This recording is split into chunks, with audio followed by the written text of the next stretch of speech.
Hi.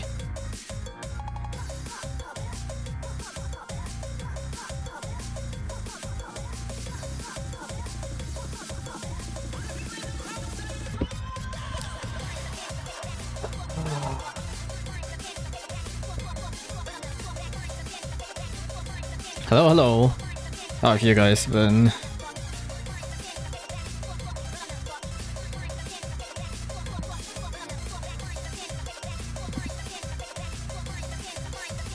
Da, da, da, da, da, da, da, da.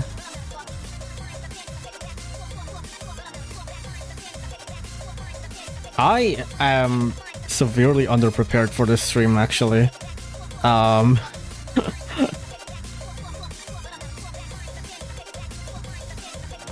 You wanna know one of the reasons on why why this intro screen takes a little while? How long has it been, anyways? It's been like 5 minutes. You know why? Part of the reason why. Whoa, hey, hold on. Why is my avatar not here? What the what? Why? Oh, there we go. You wanna know why? It's because I'm setting up this fucking bahaBLAST on my avatar. I put on a bahaBLAST PNG on my avatar.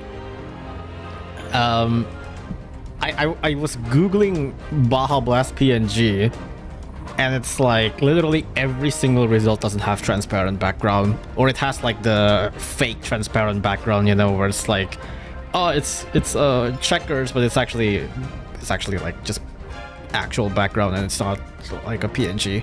Also, I forgot the name. I changed the name of the top title. Not sponsored by Mountain Dew. Alright, there we go.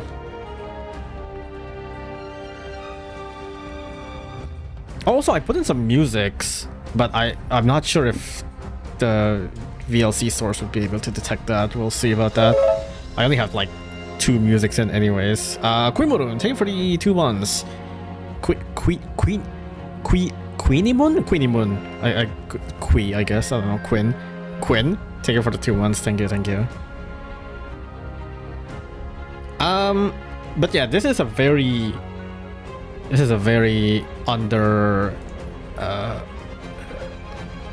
underprepared stream, so there might be a lot of stuff that I have not really prepared. I mean, I have this open at least, and I have hidden some stuff. But oh yeah, also Mirrorhead is gonna be having maintenance on February 22nd, 2025 from 1845 to 23:30. We'll be performing maintenance. During this time, expect intermittent outages to fall service, so we highly recommend saving your edits before then. This is like in 45 minutes, I'm pretty sure.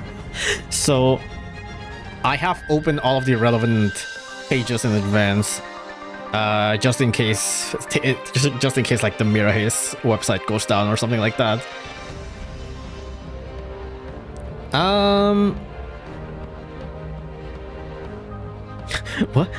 What is this question? He is live? What? Yes, I'm live. I've been live for a while. What do you mean? Gotta hurry up, we're not gonna finish this in 45 minutes, that much is for sure. We're starting the review now? I don't know, to be honest. This is a little bit late of a update review stream. I probably should have done this a while back, but today is a pretty fine day to start it, because yeah, I think like a couple of days ago I mentioned that I wanted to wait for Koneko to come out, but then I also remembered, since now it's the 22nd, this motherfucker is also out, so I can also talk about this guy. So there's only like I guess 2 major units that I can't talk about, and even then one of them isn't even that major. It's basically just 1 major unit that hasn't come out. The others are basically all accessible, I'm pretty sure. So most of the important stuff I can cover. I think the only one that I wish I could have covered is this top one, which is there's a reason on why I put a picture of a Kitaro unit. That's all I'll say. But I wish I could cover this one, because this one is very interesting, but otherwise, I can at least cover everything else, so that's cool. Alright, I should also open Aki and Killer Axe Base. There we go. I haven't opened these pages.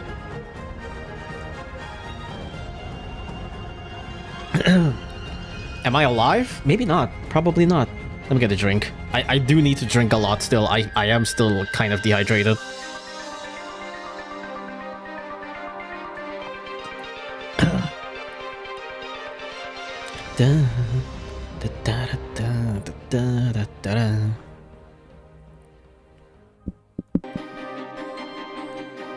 Recently, my mom got a mammogram. I really like Nekonuga. I don't even know that's the name of the new unit, but I'll trust you on that one. Scipio Mountain Dew? No, I'm drinking water. I do have bahaBLAST in here, but no, I'm drinking water. This stream is not sponsored by Mountain Dew. I don't think I've even ever tried Mountain Dew before. I know people say bahaBLAST is actually like a really good flavor, but I have never tried Mountain Dew before. What even is what kind of drink even is Mountain Dew? Is it kind of like a soda? Or is it like an energy drink or what? Bro went to the hospital and still not drinking. I am drinking, not bahaBLAST. I'm drinking water.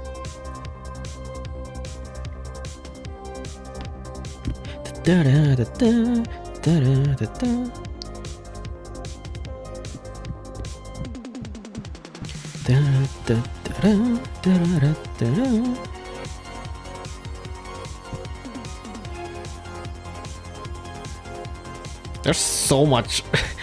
Chat is just filled with questions that I'm going to answer. I'm reading chat, seeing anything that I could like talk about, but I'm looking at chat and like everything that I read is like, we're gonna cover this later, dude. It's like, oh, what do you think about this thing and the new update? It's like we're going to cover that. Just chill. We're going to cover that.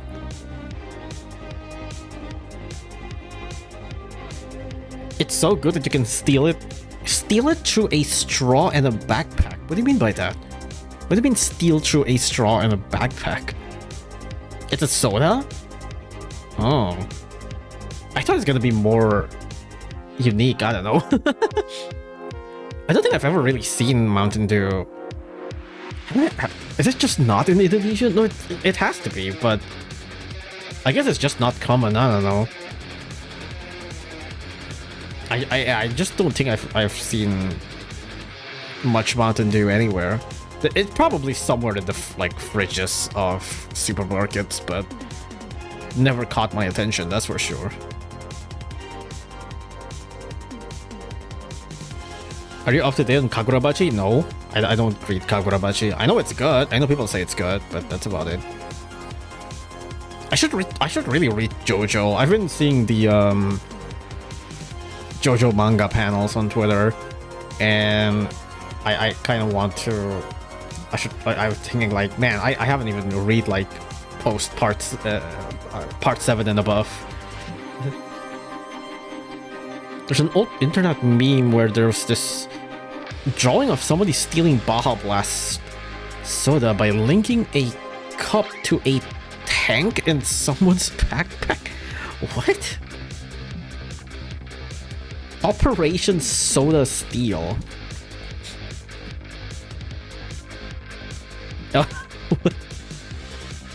What the oh, like from a, I see.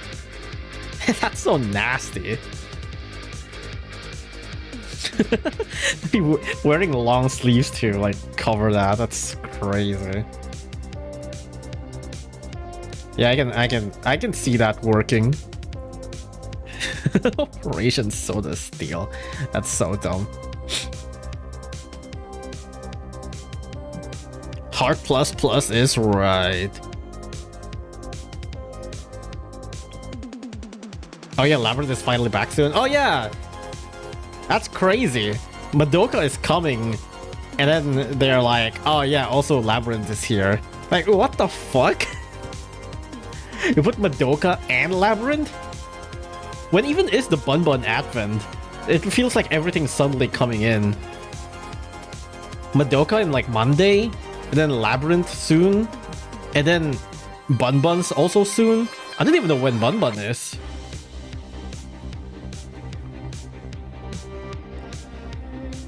March 5th is the Labyrinth, right? Is that also when Bun is?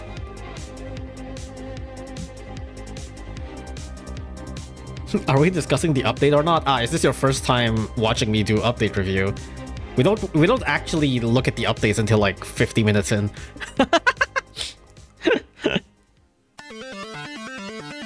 Are Madoka units good? I think Madoka units are generally alright. I don't think they're bad, but most of them are pretty alright.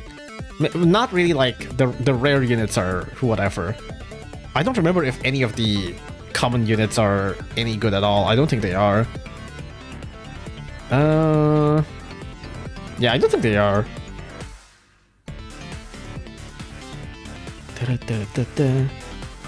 But the others I know are like pretty decent. At least for the Ubers are pretty decent.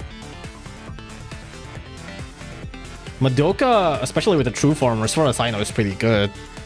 Devil Homura, I've seen mixed opinions about this one, but honestly, stat-wise, she looks alright. Stat-wise, she looks good. I see a lot of people don't really like her, but I don't know, stat-wise, she looks good. 5000 DPS, 455 range, Pierce up to 655. That's pretty good. And strong against 3 enemies. And a pretty low recharge time, too. It's definitely not like a meta unit, but it's pretty solid, all things considered. Well, okay, the other ones are kind of whatever, I think. Sayaka... I think this one's also decent-ish, but not crazy. Mami... Okay, well, Mami's really good. I know Mami's really good. Mami is still one of the best anti-angels in the game. Kyoko is kind of whatever. I think she's kind of like a Dragon Emperor. She's kind of like a Dragon Emperor kind of unit. Nagisa, I don't really remember what she gets. Does she get like extra multi-hit and that's it? No, she gets like different abilities too. But her general stats is the same. I don't think this is too crazy of a change, but also to be fair, it's also a very cheap true form. It's kind of an alright unit too, as far as I remember. Do I think her cooldown is really low, right? Yeah, her cooldown is pretty low. It's only 100 seconds. It's actually pretty decent. Dodge for some reason. 30% dodge is pretty big. And dodge against zombies is good because zombies, you know, burrows through you usually. Aliens... That's alright. But zombie dodge is pretty good. I think most meta cat we got was Cubey Cat as a meat shield. Oh yeah, that is true. We do have Cubey Cat. I almost forgot about him. This guy, the mini Jongsha. Yeah, this is also a pretty good unit.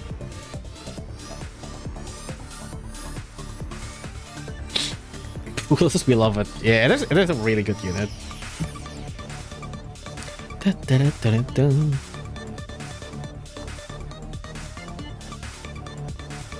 What's it? Collab Ubers having insanely cheap true form cost? I think it depends. Like, this one isn't too cheap. I guess, well, yeah, compared to a lot of Ubers, I guess it's pretty cheap, but it does have, like, Relic Fruit. This was relatively standard-ish. I think a lot of collab Ubers just doesn't really have too crazy of a change. I guess it depends. Like, this one's obviously very cheap, but also the change isn't too crazy.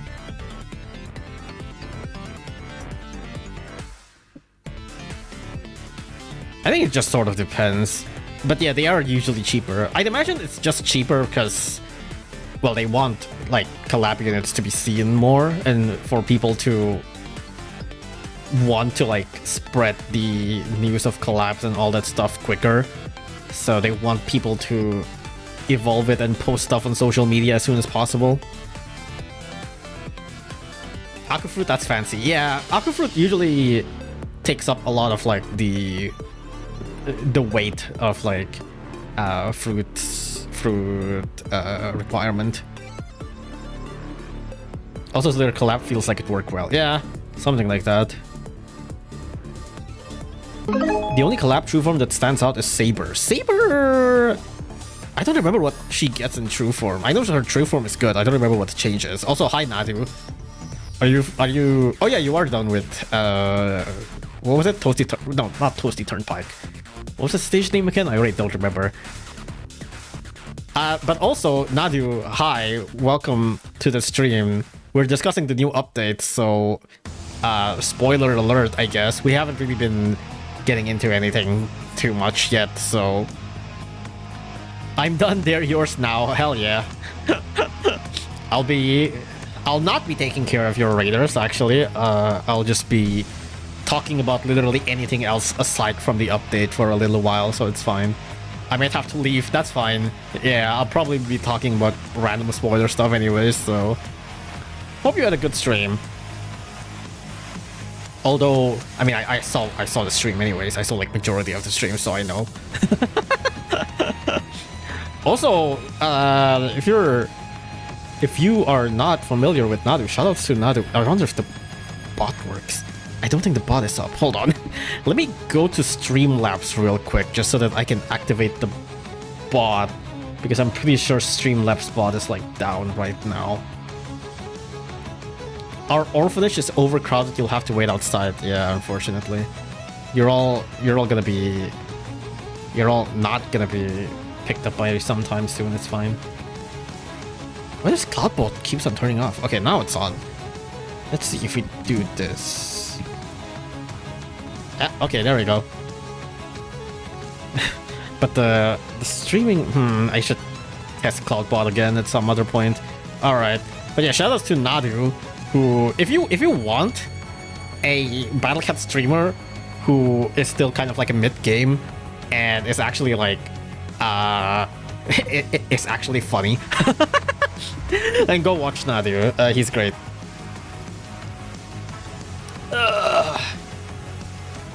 I wish we would get 14.2 in the end. I'm pretty sure it's soon. 14.2 has been out for a while. When was it? February 6th. It's probably going to be out in like 2 weeks, because it's usually about a month difference, right? It's probably going to be out in 2 weeks. Scorched Tall Boots. Yeah, that's it. Isn't that the stage that outclassed by Sanzo? No? I'm not sure what stage are you thinking about.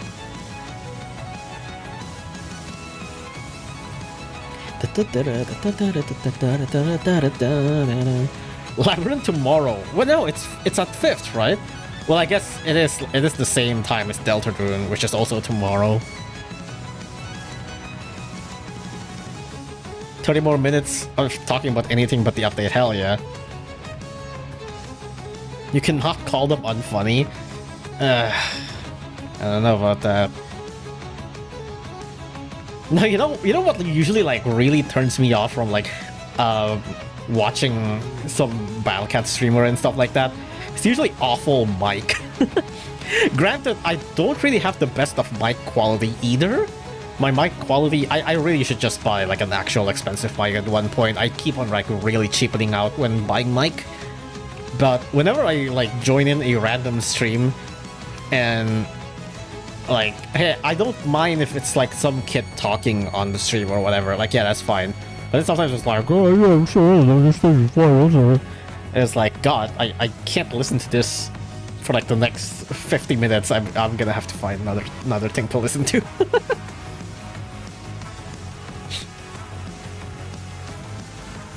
And you can hear phone taps. Okay, well that's my mic too. Well, I mean, I don't tap my phone loudly, but if I play on PC, you can definitely hear it because my keyboard clack is really loud. Well, okay, that's me like mashing the keyboard to be fair, but you can hear me pressing space at least. It's pretty damn loud.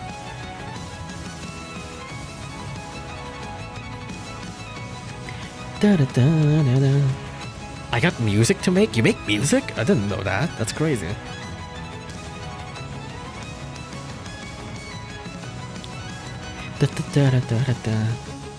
Labyrinth is back soon, not yet. Yeah, I really, man, I really miss Labyrinth. It's been so long.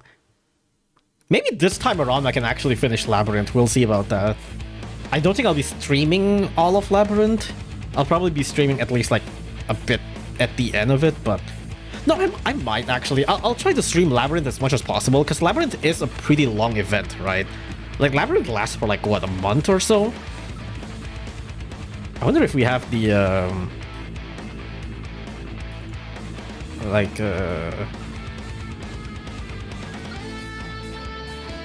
events coming up or something like that.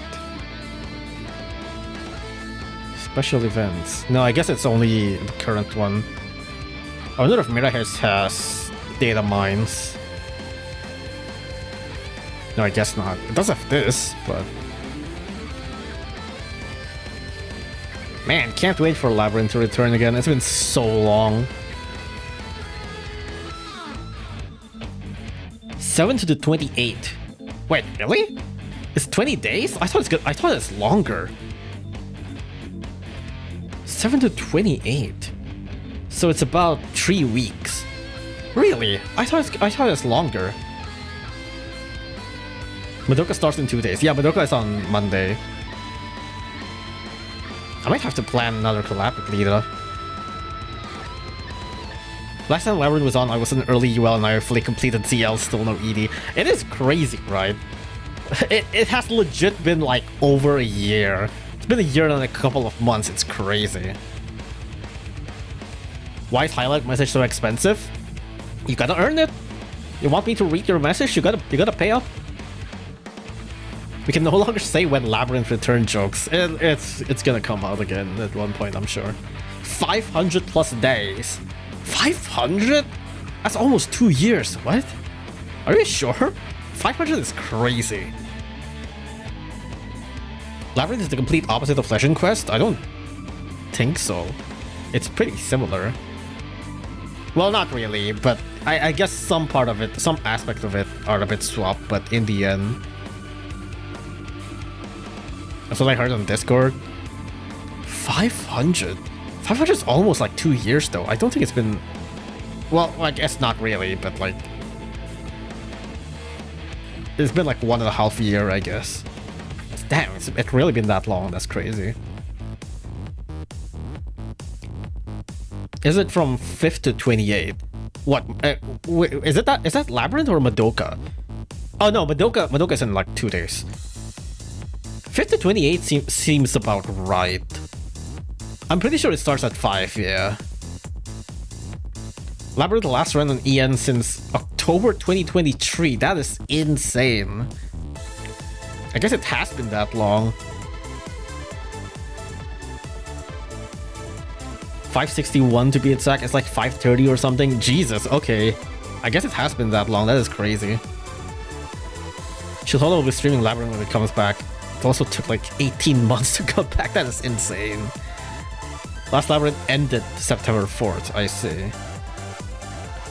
Labyrinth last ran on October. Yeah, I guess it has been like 1.5 years. That is insane. Oh, let me fix my posture real quick.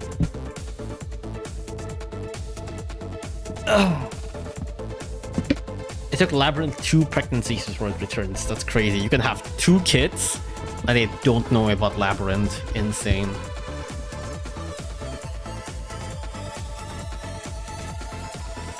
People wouldn't be so desperate for Labyrinth if one was added a slow but consistent way to get Dark Cat's Eyes. I mean, they have been doing like, you know, dojos with Dark Cat's Eyes and stuff like that, but I'm not in Labyrinth for Dark Cat's Eyes. I just think Labyrinth is fun. The only thing I wish they did to Labyrinth is add free speed up. Please add free speed up to Labyrinth. That would be a lifesaver.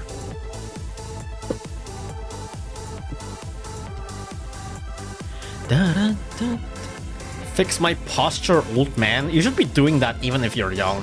Probably should be like... It's even more important to do that when you're young.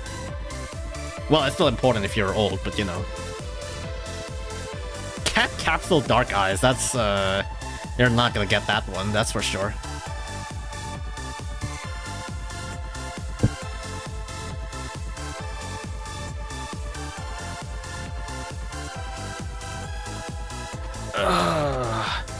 You know what's funny? I saw you talking about like update times and all that stuff. I guess not something recent, but something that I thought about. Well, it's not that recent, but I saw a tweet a couple of, I don't know, weeks, months ago of Blue Archive players complaining that, okay, so there was a news on Blue Archive. So they also have like JP server and like global server, right? And I believe the global server was like like 6 months behind JP server or something like that. Cause like compared to BattleCats, we're usually about like 1 month behind the JP server, right? Like our updates are usually about 1 month behind. I believe Blue Archive is about like 6 months behind, which, as far as I know, is actually pretty common in gacha games. Most gacha games that have like JP and global server, they usually have like half a year or sometimes even a year apart between the versions of JP and EN. And I think there was like a news from Blue Archive where they're going to shorten the gap from like 6 months to like 3 months or something like that. And people were, I wouldn't say a lot of people, but there are people who are unhappy about that. There are people who look at the news of EN server and JP server's gap shortening and was like, damn, I don't want that, that's crazy. It is a pretty funny concept, but yeah, some people don't actually want the gap between like JP and EN servers to be close. Because the reason for that is because they could actually plan ahead, essentially. So if they see like a new unit that they want like 6 months ahead, then they can like save up for that unit. And not like roll on like the current units, you know what I guess? That's from what I understand. I personally think it's a bit silly because just save up either way. You're not really getting any extra resources anyways. Just save up. But like, I guess that's how it is for some people who are like really min-maxing these sort of stuff, where it's like, I gotta know 6 months ahead on like what my possible options are and like how to like weigh my options, I guess. Is 3 months not enough? I think it's actually, yes, from what I understand. A lot of gacha games in general, okay, BattleCats is honestly a bit of an exception when it comes to a lot of gacha games. BattleCats is a very non-gacha game because BattleCats give resources like candies. Most gacha games don't really do that. Most gacha games, like, you really have to grind hard and you have like a limited amount of stuff that you can grind. And also stuff like BattleCats is like, you know, you got like tracking stuff are like easily hackable, just like cheating are rampant and all this stuff. Most gacha games, you can't really do that. Most of gacha games are like online only, and it's like almost impossible to cheat and all that stuff. Getting resources, you can't like have like infinite energy hack where you can just like farm super metal hippo and stuff like that. That's not really a thing on basically most other gacha games. So resources are generally actually limited. So for some people, 3 months is actually not enough. That's why we love the game, yeah.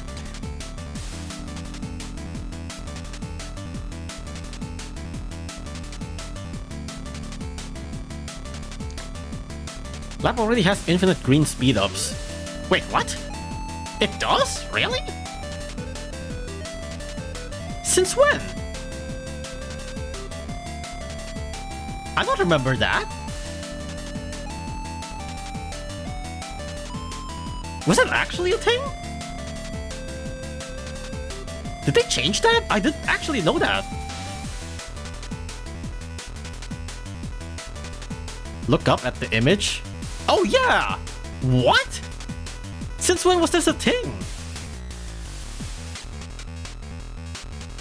Oh no! I'm thinking of the other way around. No, Legend Quest should get speed up. Sorry, I'm thinking of the other way around. Legend Quest should get infinite speed up. Labyrinth is fine. I got it mixed up. I got it mixed up. Sorry.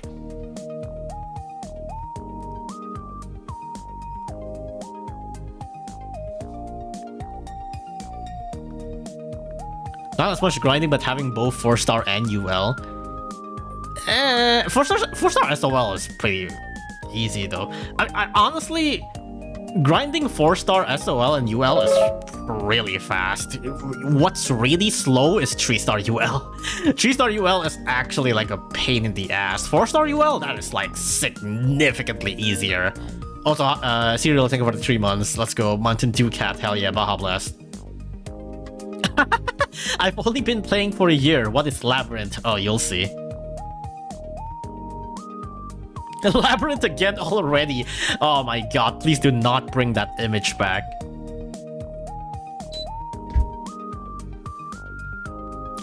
Da-da. When is it coming out? Labyrinth? I think it's about on the 5th. How is 3-star easier than 4-star? No, it's not.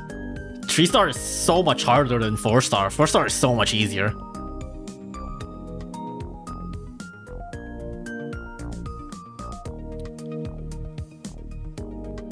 Like 4-star is significantly easier because like most of the units you're using in 1-star, if you're playing no Uber, almost all of the meta units currently resides in 4-star.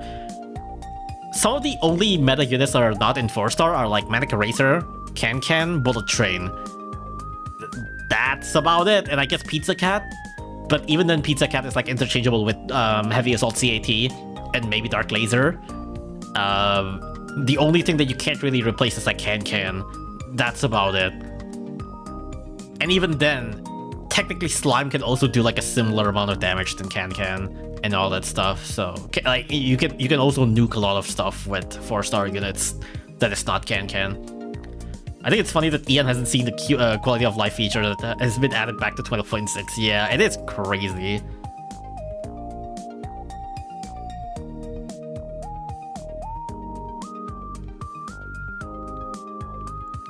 What Labyrinth stages do you think I can get in COTC 3? It doesn't really depend on your progression though. It depends on how many units do you have.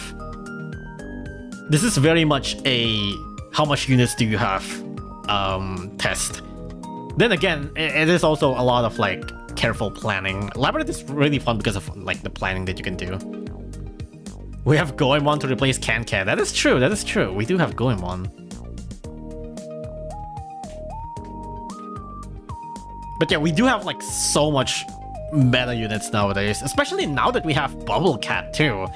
Like Housewife used to be one of the things that is like relatively hard to replace, although we also have like Uriel and Mina to replace the LD units. But now we have Bubble Cat, which is arguably sometimes better than Housewife in a lot of ways. It is crazy. We have Bubble Cats, we have Courier, we even have what's it? The Delivery Cat True Form. Delivery Cat True Form is also really good. It is kind of like a Fishman-ish unit.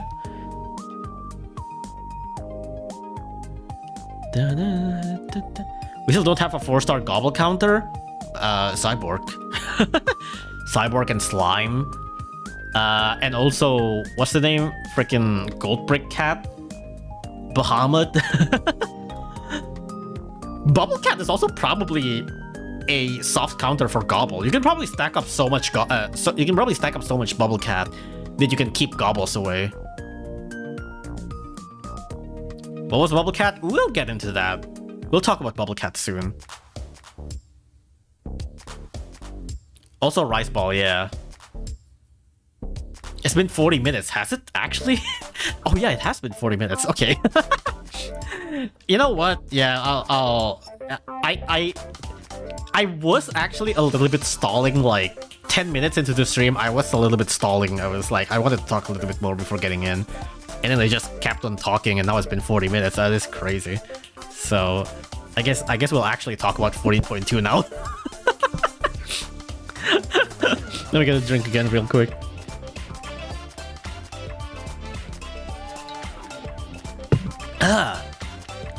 Pick City music, hell yeah.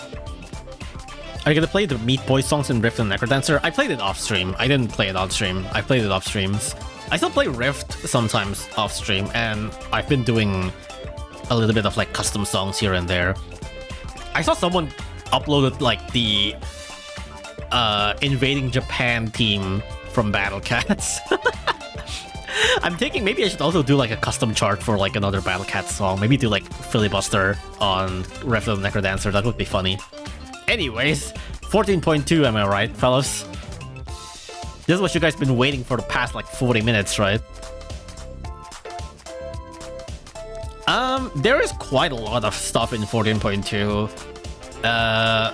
Or rather, I think like the amount of content that we have in 14.2 is actually not that different than like the amount of stuff that we got from the usual updates.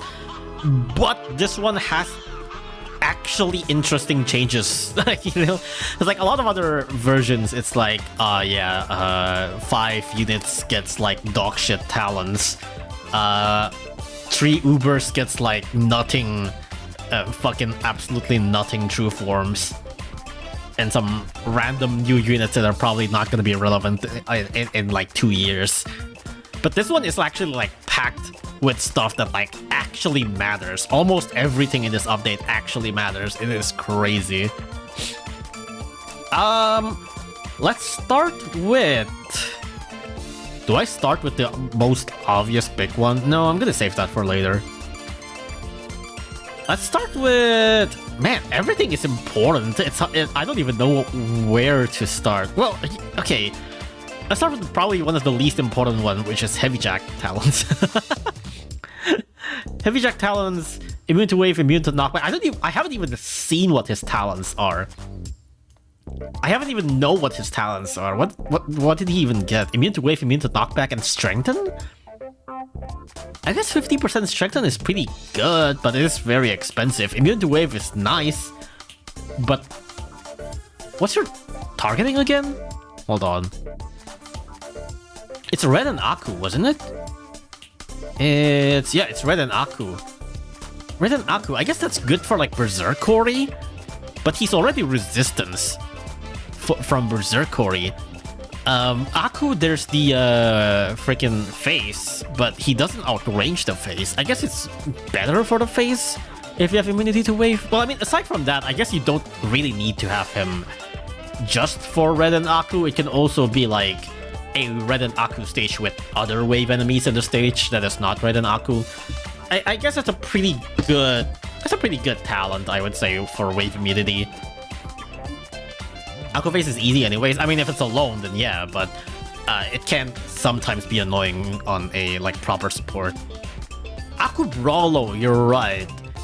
I guess for the case of someone like Heavy Jack, you kind of don't want it to go like interrupted over and over. So I guess that's not bad.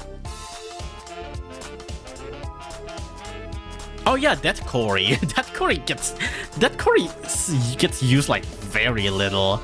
It's almost hard to even remember his existence, but yeah, you can also use Death Cory. Shoutouts to our Heavy Jack talents for unintentionally breaking the immunity system for a few days. Oh yeah! Was it? It's not here, is it? I don't think it's been mentioned here, but yeah, you're right. So, Heavy Jack talent is funny. Now that you mention it, you're right. I remember why his talents are like this. Heavy Jack's immunity to wave and immunity to knockback talent? Well, this is theoretical, but it did cause a bug on JP during its release. It's already been patched. It's patched like a few days after the release, but there was this weird bug on BCJP where if a unit with either immunity to wave or immunity to knockback dies, that immunity gets transferred to another unit. So, oh my god, that's loud. So in here, for example, I have a lot of little Mohawks, right? And I just let the little Mohawks die. Little Mohawks, I have the wave immunity talent on Little Mohawk. And, well, this is like, it's still with like COTC 3 treasure, so the wave isn't strong. But there's a lot of Little Mohawk that dies, and these Little Mohawk that dies transfer their wave immunities to my other units. So you can see the shield icon over here on all of the legend units. How does that even work? I don't know. But essentially, if a unit with a wave immunity dies, the wave immunity gets transferred to like another unit that you spawn later on. It's really weird. It's so weird. I don't know how this happened, why this happened. It just happened. 10 years of spaghetti code. Yeah, that's about right. It's something it's something like if a Manic Mohawk, if you spawn like 10 Manic Mohawks and there's 10 Manic Mohawks on the field and they all die, and then you spawn like a unit, and like the 10 units that you spawn will have wave immunity. It's so weird, but yeah, like you can see it here. Like you can see Slime surviving a UCAN hit with wave immunity. It is really funny. But I believe this is only for wave and knockback. I tried it with other abilities with like freeze and all that stuff, and it doesn't work. It is purely for wave and knockback. It doesn't work for like curse, doesn't work for like freeze and stuff like that. So you can see here, I brought Rice Ball to the team, and I have the... Well, Rice Ball have knockback immunity, right? And I let the Rice Ball die, and then I let Golfer here. And you can see the resistance, like, the little bit of like the barrier resistance effect on Golfer, because now Golfer gets the knockback immunity after Rice Ball died. It is so funny.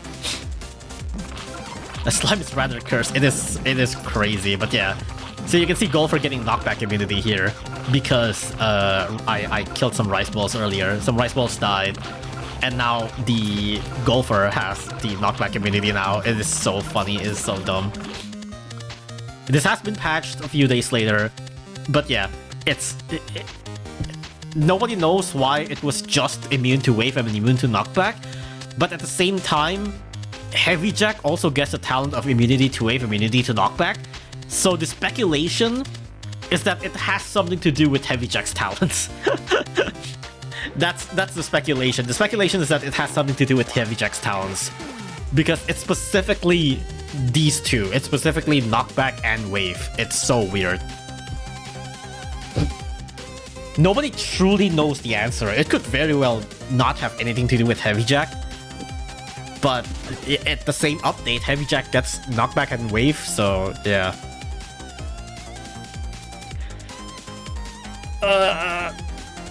It would be an interesting idea for an ability, but this was just a glitch. Yeah, it's kind of like the crit store glitch, which I believe still exists. I'm pretty sure crit store glitch still exists. But yeah, it's kind of like that.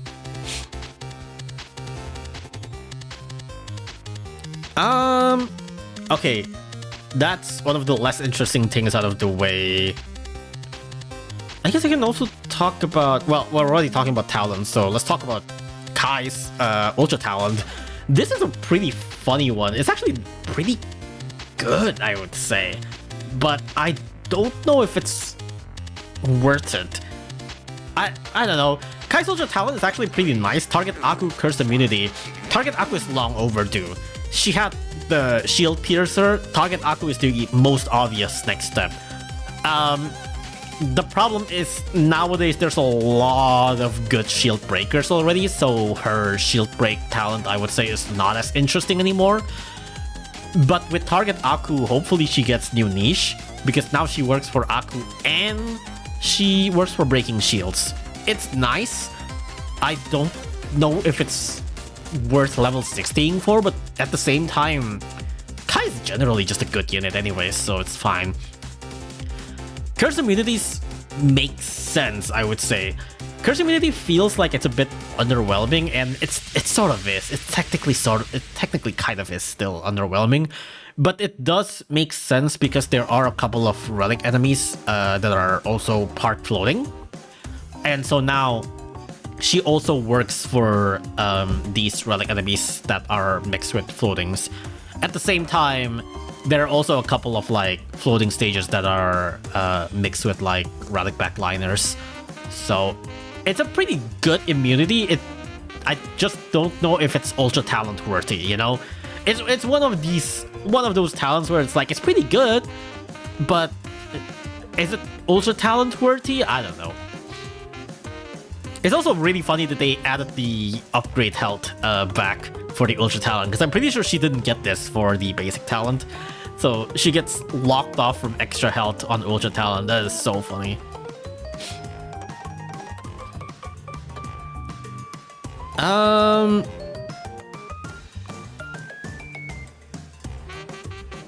Curse immunity for the Aku Wicked Cat stage, like Wicked Dark.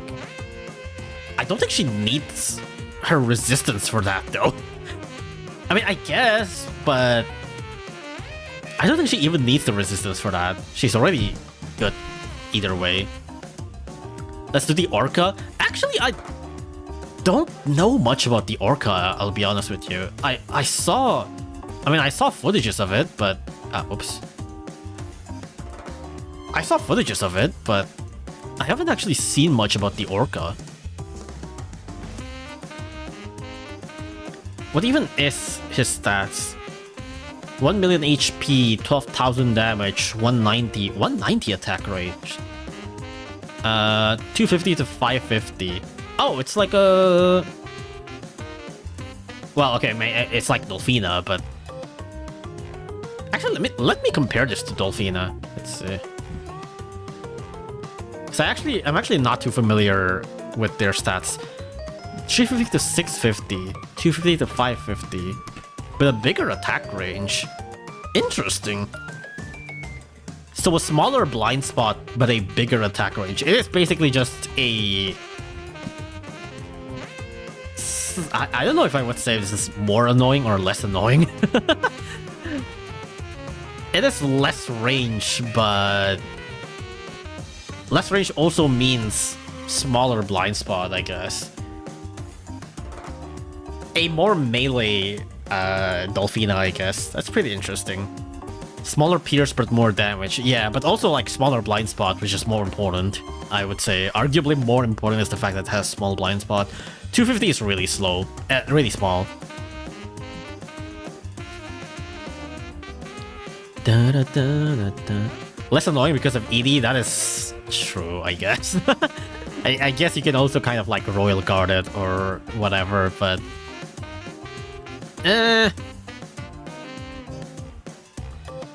Yeah. It's a pretty good... It's a pretty... Oh yeah, he's also Sage! Oh right, he's also Sage, so he gets like mega fucked by ED. This guy gets like absurdly demolished by ED. ED probably like two-shots this guy, right? That is insane. It gets two-shot by ED? Yeah, that sounds about right. That definitely sounds about right. Not so Urielable. I mean... I think Uriel can still do a lot, though. Uriel can probably, like, keep it at bay for a very long amount of time because of the slow and damage. And also, it gets knocked back very easily, right? I mean, not mega easily, but Uriel have, like, a good amount of damage. It can probably knock this guy back quite a lot.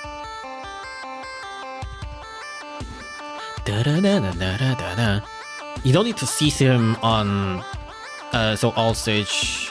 Oh yeah, you can't really seize him with the slow, I guess, but with the damage, I guess it still works. And also, like, the surge, like, keeps on reapplying the slow, though.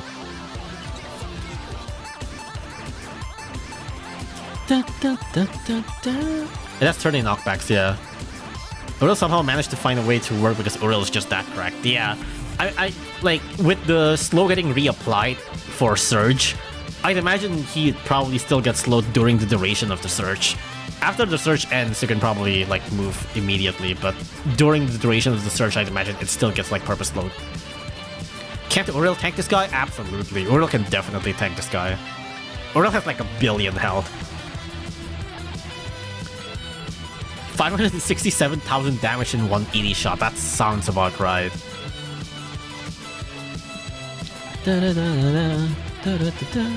Uriel might be bad. I think you're underestimating Uriel like crazy. Uriel works at like fucking everything. Uriel still does like a hell of a lot of damage, yeah. Why did they make Uriel so strong? That's the question I ask for like majority of like a lot of the new meta units. It's like, why did they make like everything so strong nowadays? Speaking of everything so strong, well, we'll talk about that one in a bit. Is there anything else that I want to talk about first, though? Oh yeah, actually, this guy, Kaoluga stonks are rising up. Kaoluga gets a 2-slot research up. That is insane. Like, this one change probably makes Kaoluga like one of the best Luga in the gacha. Legit. This might actually make him like one of the best Lugas. Just from this. Just from this. I think Kaoluga is actually one of the best Lugas now, just because of this. Because Kaoluga is actually like a pretty relatively okay unit before. It's definitely like not the craziest Luga, but it's a pretty okay unit before. But with research combo in a 2-slot M research combo with Crazy Dragon, that's insane. That's actually really good. The fact that Kao isn't even too bad. Yeah, like Kao is not the most amazing of unit, but Kao is also not terrible, you know? Kao is like a unit that you can use here and there, and like he sorta works. But the fact that you can bring him for research combo, that is insane. It's actually really, really good. MKD meta is back, hell yeah. Vigler Luga. I saw, oh man, hold on. I saw a fan art recently. Let me try to find it. I'm pretty sure I reposted it not too long ago, so it shouldn't be too hard to find. Ah, here it is. Unfortunately, I cannot read this language, but...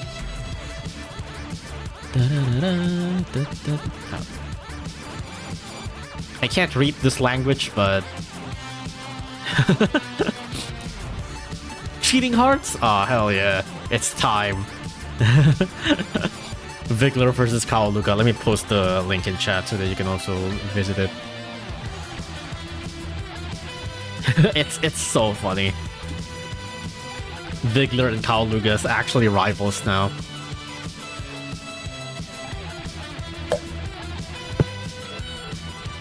Yeah, it's in Vietnamese. I don't know. I don't know what it says, but you know, you can kind of guess what it says, really.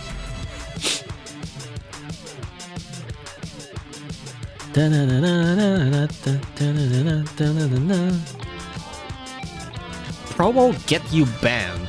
What? What do you mean by that? It's basically you are approaching me. Yeah, that sounds about right.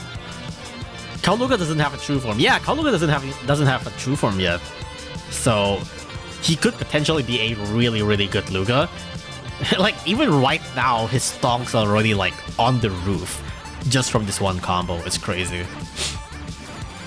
Chingar is still a bit better considering how risky Luga gacha is to roll.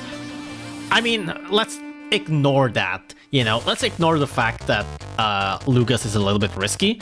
Just from the fact that it's like, oh, you have Kaoluga and oh, you have Vigler. Regardless of where you find it. You might have found it from Uberfest or something. It's like both of these units are, both of these combos have like a relatively decent Uber and a relatively decent non-Uber unit. Rice Ball is a pretty good general meat shield with talents. It is generally pricey. You might not use it too often, but you can definitely use it.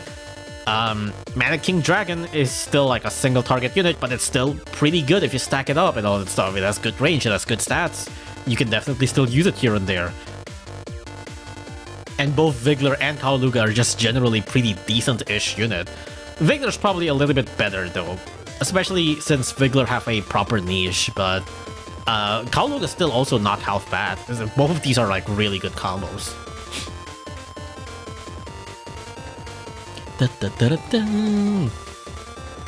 Now if you don't have bad guys, you can do double M research. Yeah, double M research would also be insane. Do you have many busted busted Baja clips from JP Twitter accounts? No, actually, I don't think I saved them, unfortunately, but I can definitely look them up. It shouldn't be too hard to look up. Also, Watch TV. Thank you for the member. Welcome. I can probably just look up that one like Tim Tams clip, the one with me in VC with Tim Tams. Yeah, I can just look up the Tim Tams clip. I can look up those clips when we get into that. Watch TV? I already do. I don't watch TV. Are you crazy? Watching TV in the big 2025? That's insane. I think MKD is better though. I think it depends on the stage. What is Last Boss and Kaoluga combo equal? What, like M and L? I mean, that's a lot. 1S is two small is an M and three small is an L. So L is about like 50% better than M.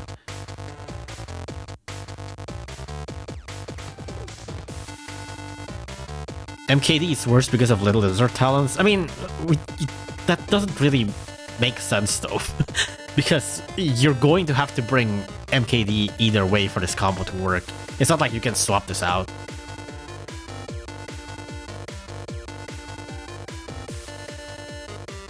You think advent users are ever gonna get talents? It's possible, but I'm not waiting for that. What I am still waiting for is Basic Cat to get talents. I think Basic Cat should get talents. Okay, that aside, what else can I talk about? Oh, right. Yeah, let's talk about the miscellaneous stuff first, actually. Talent Orb has a searching feature. I don't have any pictures for this, but it's easier to search Talent Orb, I guess. And then, oh god. Okay, so 2 enemies are changed. Let me close some of these Madoka tabs. It's been taking up a lot of stuff. 2 enemies are changed. One is the Killer Cat base and one is Aki.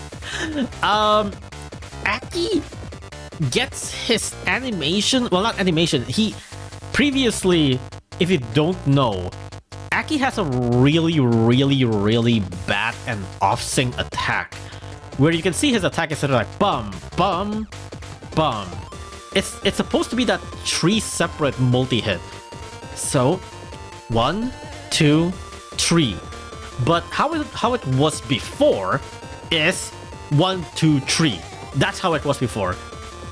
It was very off-sync. 1, 2, 3.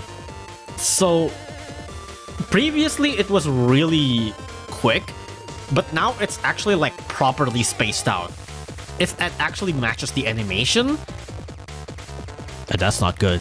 That's kind of bad, actually. That means Aki is actually so much worse now.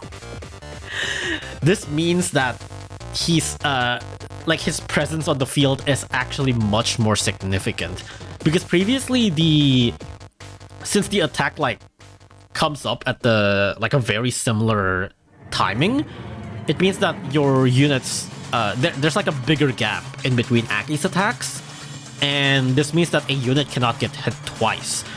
But with this, it is actually possible for a unit to get hit twice from like a first attack and the third attack. Or maybe the second attack, actually, I'm not really sure. So they actually essentially buffed Aki.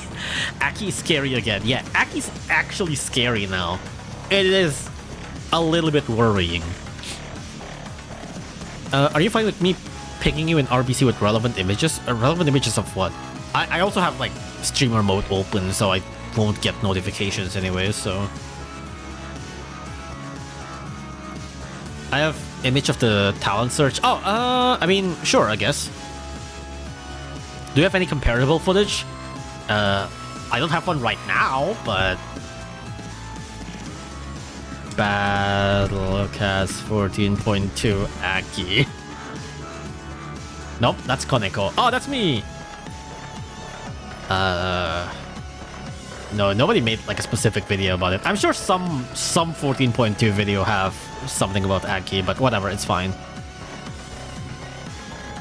until supercar. I mean, if yeah, well, that's still like you're still gonna have to actually have like a proper clean shot from supercar though, right?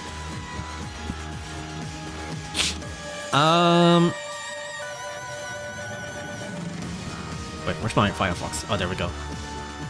Okay, so that is Aki. Aki is essentially buffed. The other change is Killer Axe base. This is actually something that I didn't know about. I only found out about this after, like, today. Like, I only found out about this today. But Killer Axe the base got changed. Previously, how Killer Axe attack is that it essentially does, like, a singular attack that covers a big amount of area.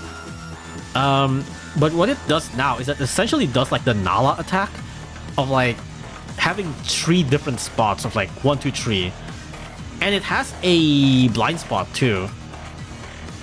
0 to 500, 750 to 1250, and then 500 to 2000. I guess it's closer to like the Standum. It's like the Akunyandum, where it has 3 hit with like a blind spot in between. That's how it is now. Previously, this is just like a singular thunder. Well, not a singular thunder, but like 3 thunders at the same exact time without any blind spot whatsoever. So now they actually change it to have like a blind spot. And I believe the damage has also changed slightly.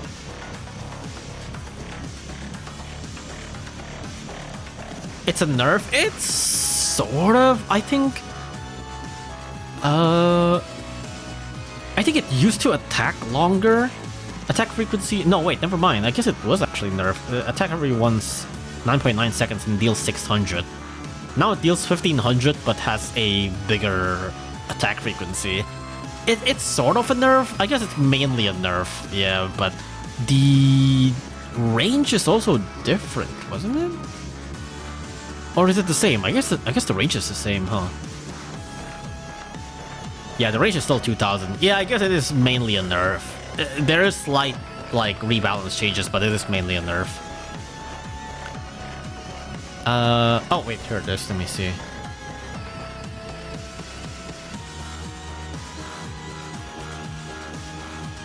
Wait. Okay, I guess... Oh, hi, Kirby. Ah, there we go. Thank you for the image. But yeah, this is the new, orb... what's it? Filter. Orb filter. Thank you, Quinn. This is the new orb filter. It used to be like 2 things that you can pick, which is like one, you can have like a drop down for like the trait, and another drop down for the rank. Right? No, it's not rank. It's one is drop down for the trait, and the other is a drop down for the ability, I believe. So this one, you actually have like a more proper filter here. It's pretty good. BCU icon stocks going up, hell yeah. They now have stocks, they now have icon for DCBANS. That's crazy. Polos actually made a good looking search tab looking at your enemy guide. I'm still surprised they haven't done that. Like, what are they waiting for, to be honest? Like, why haven't you made that? My only theory on why they haven't changed it for enemy guide is that they wanted to implement the, like, double tap, well, not double tap, like tap a unit on the stage select and to check, like, the list of enemies. And that's, like, somehow linked to the enemy guide. That changing the base of enemy guide and how the enemy guide looks usually would be, like, going to revamp the entire thing or something. It's probably going to have like problems or whatever. I'd imagine it's not something that crazy to implement though. Like, surely you can implement this pretty easily still, but whatever. This is a 10-year-old game with 10-year-old code. Shit like breaks every single time, so it was great. Yeah, I know. What, did I say something else? It was great. It was great. At Lucas IV, it was great. I know that.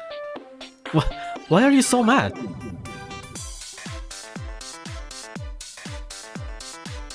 I think it would be funny fixing the enemy guide if it would destroy everything. I feel like that's probably that's the only conceivable reason on why they haven't fixed it, right? Like, it's such a most obvious thing to do, but they haven't done it in so long. It's like, surely the only reason why they haven't done it is because doing it would like break something completely. Is Kaneko less important than Forsaken Talons? No, I went through like the less interesting stuff first.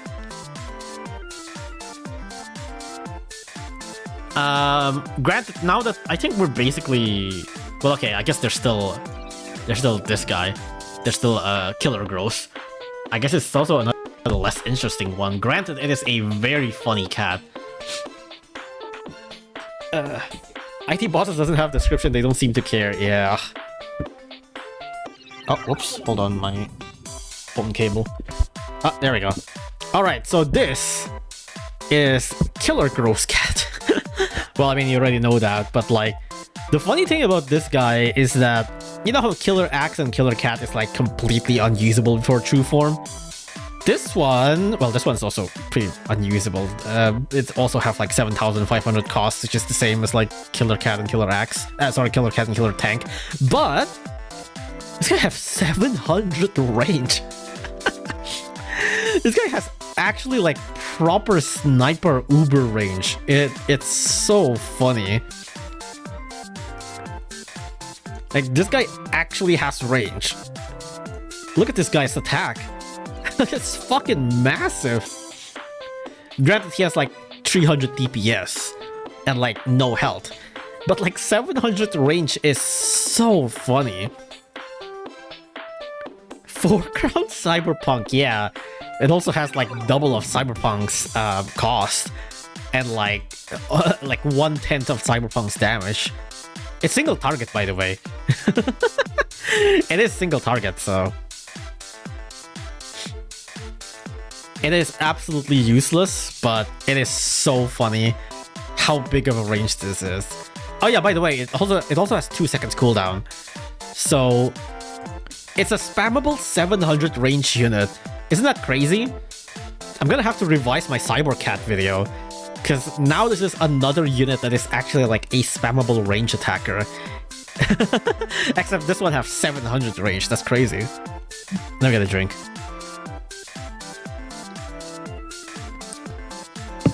Spammable? Yeah, I mean, you know, you can put this on like Star Ocean or something.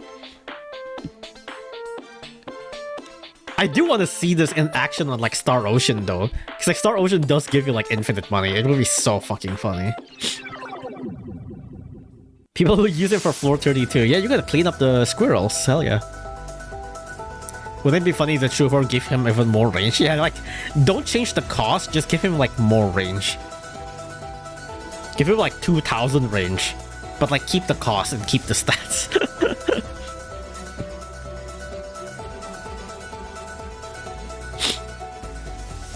I'm imagining this thing with macho legs is hilarious. I wish this guy gets macho legs. That would be so funny. Give him area attack. Yeah, that will also be a good change. But yeah, currently it's a relatively joke unit, essentially. Why did I say relatively? No, it's obviously a joke unit. But it's still... It feels like it has a pretty good true form potential. We'll just have to see. Give them Toxic. That would be also funny, I guess. Alright, what else is the less interesting ones?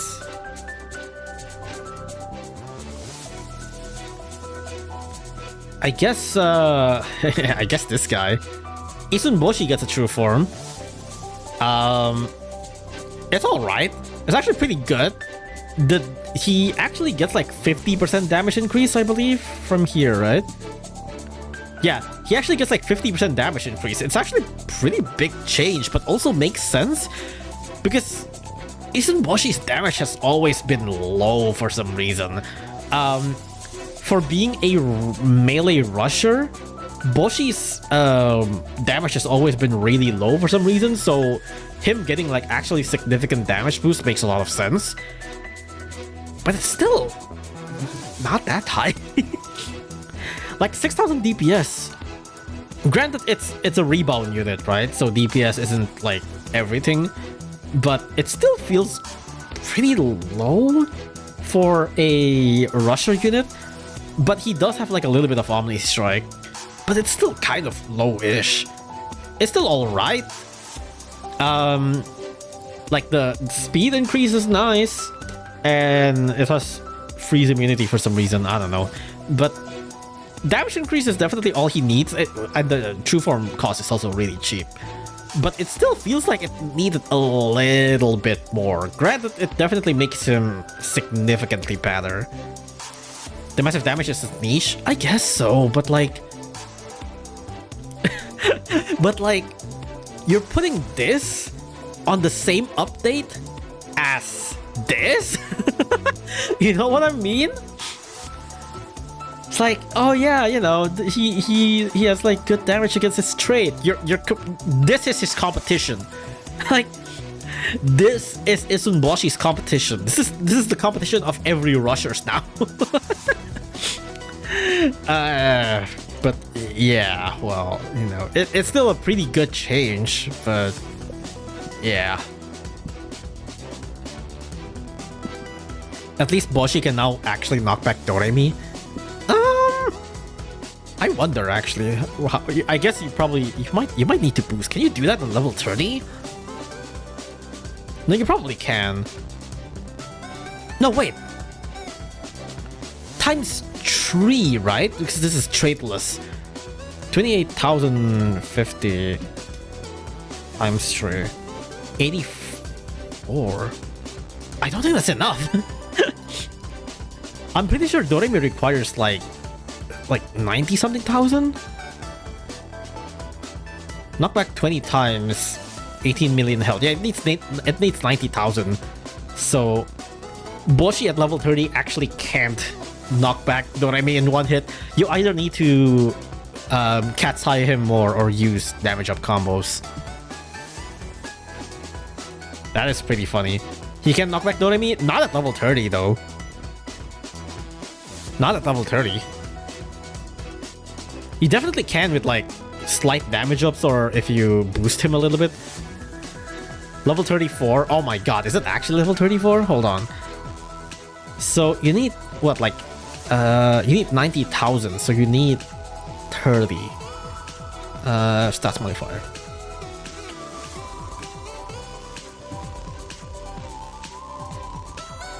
Whoops.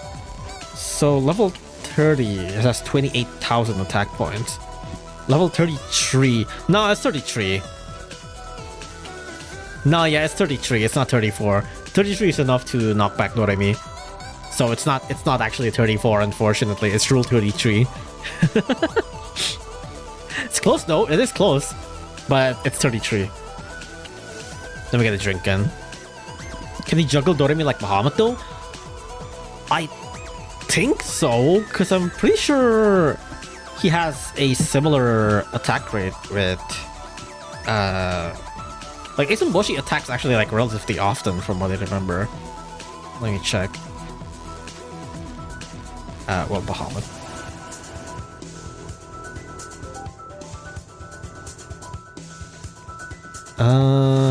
Attack frequency is 3.1. 4.3. Okay, maybe not actually. Oh no. Oh no. He might not be able to.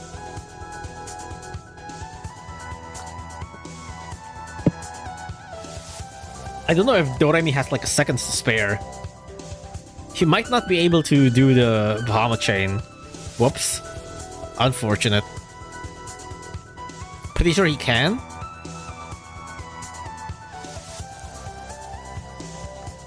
Way too high of a backswing. We'll see. He might be able to. He might be able to. Let's see if there is actually like oh shit, Doremi.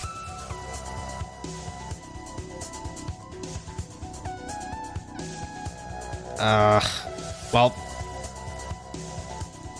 filter this month. Nope.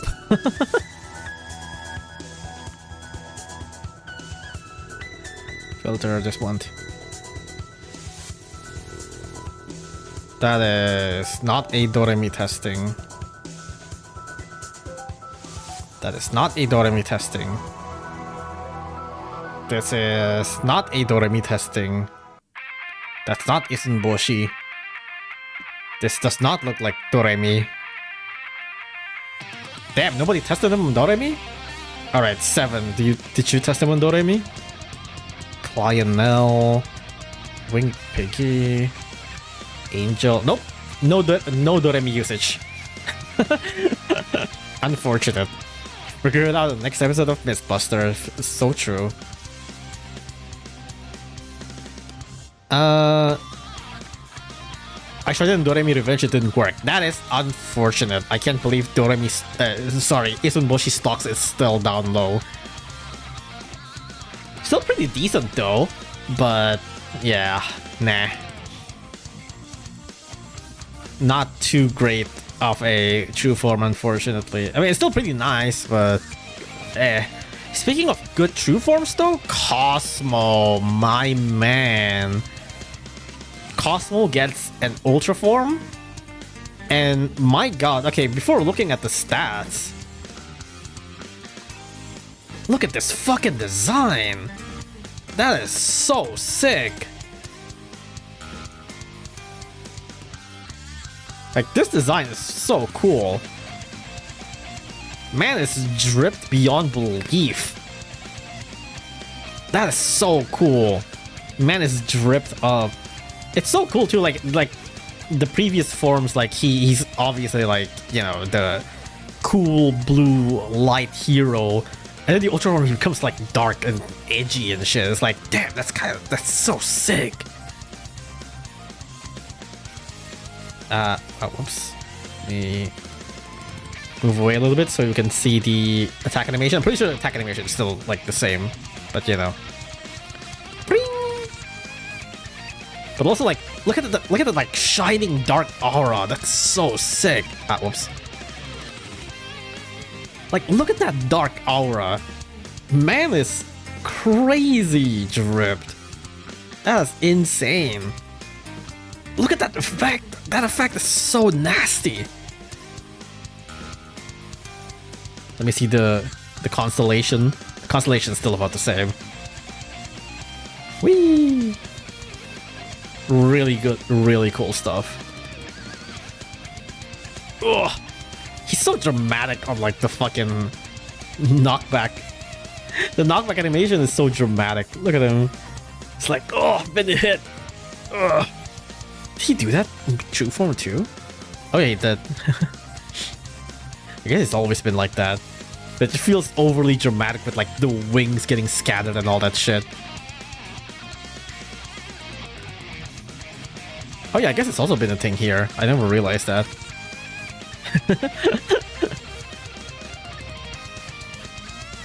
I painted with a high quality image of what? Cosmo?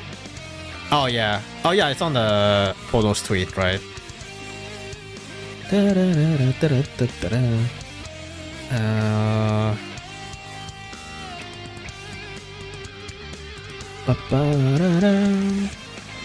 Yeah, there we go. Look at this man. Look at this handsome boy. This guy's crazy. There's so much like fan arts of Ultraform Cosmo too. Like the fan arts that spawns from Ultraform Cosmo was so good. Let me try to find some recent ones that I've probably retweeted. Let's see.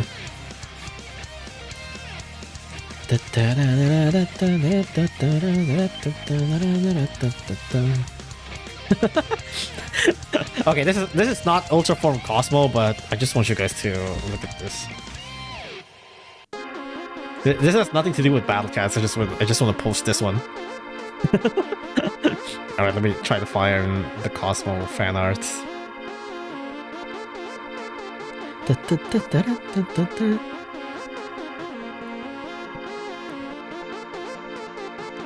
Oh yeah, here's one from Two-Face. all of your Bluey are raw. Goodbye. Bluey has been implemented. Hell yeah. By the way, did you guys know Deltarune is tomorrow? That's crazy. Here, this one's also really good. He's so cool. Let me post this link on chat. Go like and retweet that. This shit's so sick. It's so good. It is? Yeah, of course. Deltarune's tomorrow. Why would I ever lie to you? The internet says Deltarune is tomorrow. The internet's been saying Deltarune's tomorrow for like the last like 2 weeks.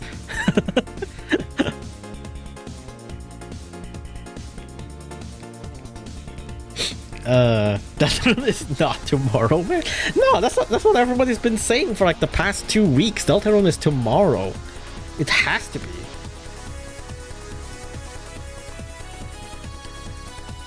I mentioned on Twitter to some art to show it to the class. Wait, what? What do you mean? Oh, you mean that? Okay, yeah. Wait, but this has a this has spoilers. I can't post this. Wait, this has spoilers. I can't post this. I'm sorry, Zach. This is a really good fan art, but this has spoilers. Let me try to block off the spoilers real quick. Okay, so I'm just going to post this on Paint. Yeah, I'm gonna have to cover the spoilers first.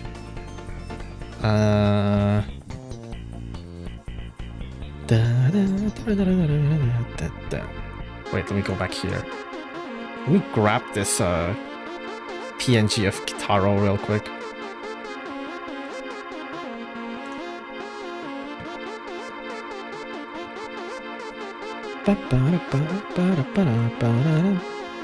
Editing is in progress. Wait, that didn't copy that image. Hold on. Okay, there we go.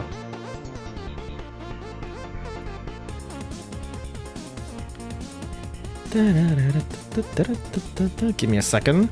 I'm just editing the image so that I can post this fan art real quick.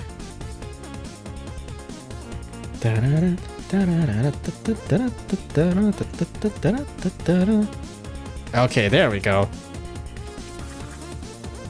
Now let me capture this so that I can put this on stream.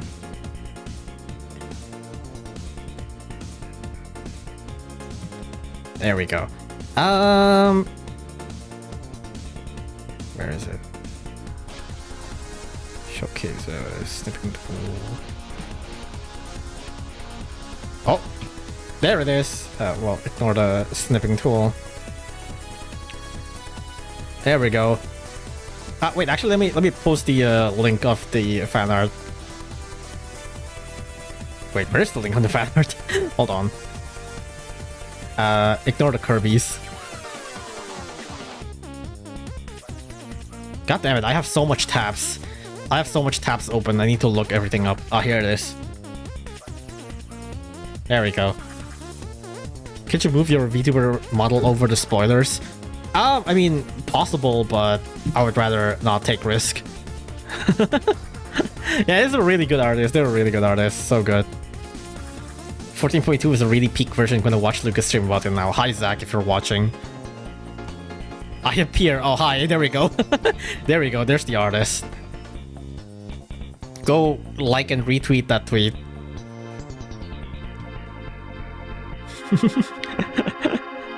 I just had to block these stuff out, unfortunately. Because I cannot show these, and I cannot show this one. I mean, I get...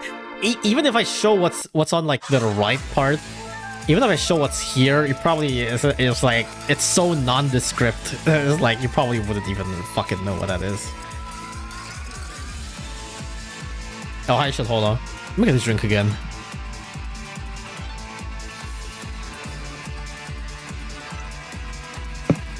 Okay, what were we talking about again? I already don't remember. Oh right, Cosmo Ultra Form. We haven't even gotten to the stats. Let me close this real quick. We haven't even talked about the stats of Cosmos Ultra Form. Okay, so Cosmos Ultra Form. The main change that he got slight health increase. His cost is cheaper, but the main thing that he got is that one, he has Omni Strike, so he actually doesn't miss as much. he gets like a bit of like 200 piercing range. It's not craziest amount, but it's still pretty good, and it gives him a slight extra accuracy that he always have been needing. The other thing that he really, well, I wouldn't say neat, but it's like a really big change of him. He had a level 10 wave. So he essentially gets double damage, a longer duration of his abilities. He can get like double duration on freeze and knockback, and if enemies are farther, since wave travels a little bit longer, that means his freeze would be even more effective if the enemies are farther away, and it would also knock them back twice. And this also means that, like, you know how some wave attackers, if you knock them back on like the first hit, then they would sometimes like miss the wave. This happens a lot in like if you're using like Hermit Cat, or if you're fighting against Hermit Cat enemy, you would understand that. But since Cosmo's attack is like really, really far, you can knock the enemy back on the first hit and then still have like the wave travel to hit the enemy again. It is really, really good. Omni and Wave, he gets like extra range and extra damage. It is insane. Which of Cosmo is a better cannon than cat-based painting? Well, I mean, that's a very low bar. Cosmo Wave is better than Slime? I mean, Slime is like, you know, spammable and shit, so...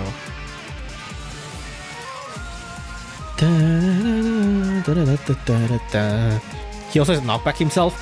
But that's not the case for knockback effect, though. Like, for knockback effect, if you have a unit that has knockback effect and wave, it would actually hit twice. Prime example is Kubiluga.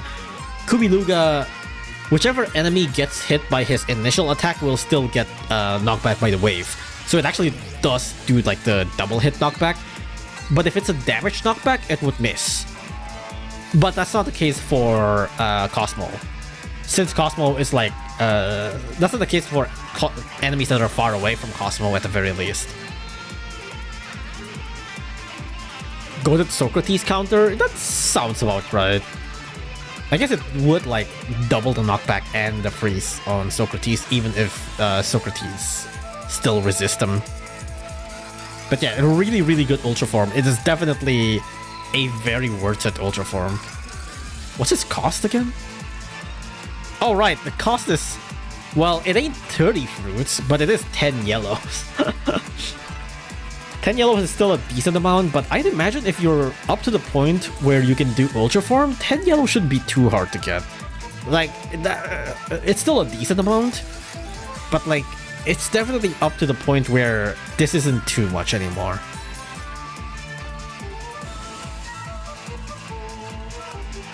He has Ururun True Form color palette. Oh, is Ururun True Form also something like that? I don't remember. Oh, do you mean Urs?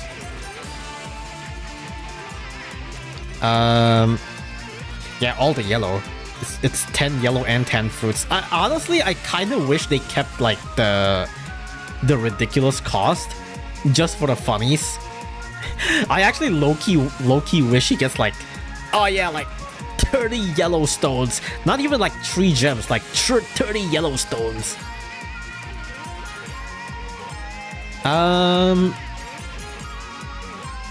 Should talk about talent or placeholder. I don't think we need to talk about that. Like, placeholders are just placeholders. They don't really mean much. There's a lot of like placeholders that just ends up not being used at all. Like, there are stuff that are not even placeholders at all that are still not being used, like Cat Warp talent. Like, that's been in the game, visible in the filter for a long amount of time, and that's never been used. Placeholder doesn't really mean much, to be honest.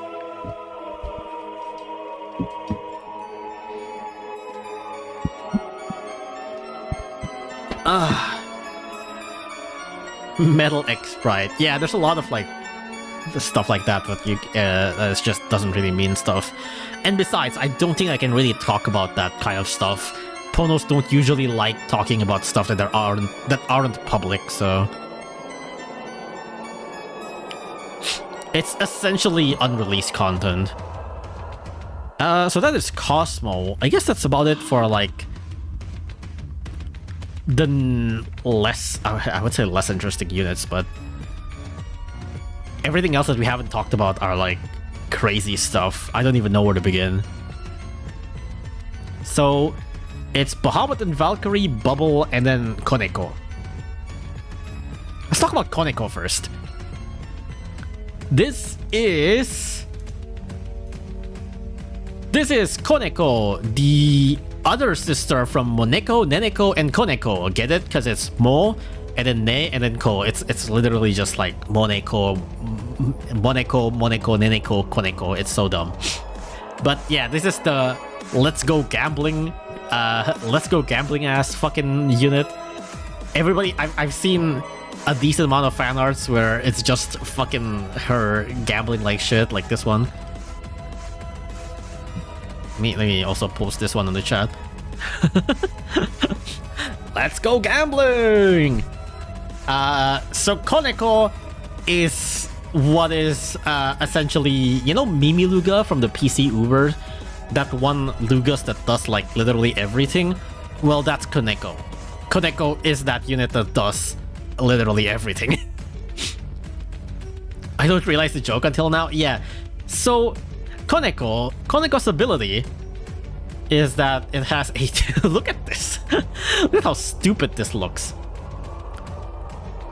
A 100% chance to slow Traitless and Relic for 2 seconds, 12% chance to crit, 22% chance to wave attack, 22% chance to savage blow, 22% chance for surge attack, 22% chance for explosion. Both the first form and second form has the same exact abilities. The same exact slow Traitless and Relic with the same exact freaking duration. The chance to do critical hit is the same. The chance and the level of the wave attack is the same. The chance of savage blow is the same. The chance and level of the surge attack is the same. The chance of the explosion is the same. It's just different range, but that's because the first form and second form has different range. First form and second form has different stats entirely. First form has a bit of like a Naneko stats. It's like 1 minute cooldown, 250 range, low health. Well, this is the health. Low health and relatively low DPS. The evolve form has bigger range, bigger health, and bigger cooldown. Both of these are single attack, by the way. Like, yeah, it makes sense for the first one to be single attack, but the second form is also single attack. That's important. That being said, she has so much ways to create an extra area attack. 22% chance for wave, surge, and explosion. All of these can generate an extra piercing attack that is essentially area attack. So she's basically a pseudo area attack. This unit is a nightmare to calculate, but like her base DPS is already pretty good.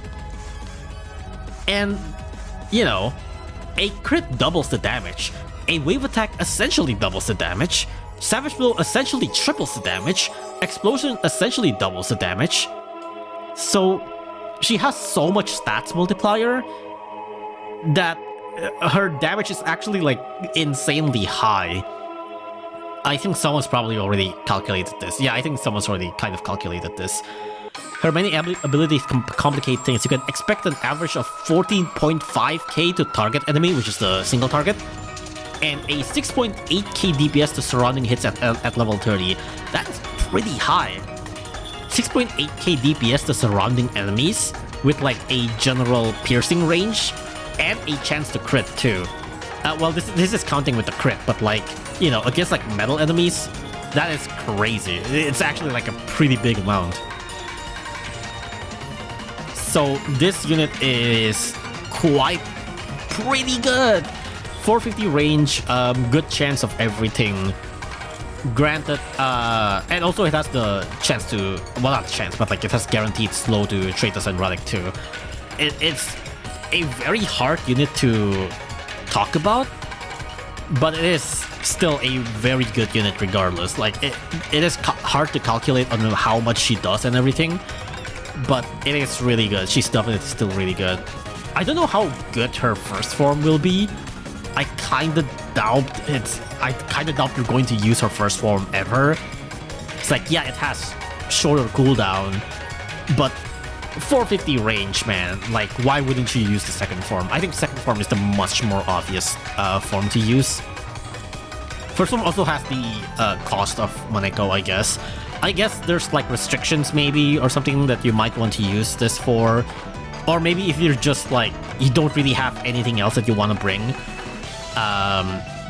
then you can just slot her in or whatever. Maybe if you want to like have a CPU lineup. Like if you want to have a CPU lineup, you can definitely use the first form. But like second form is also really cheap. It's only 2,100. Like that's really cheap.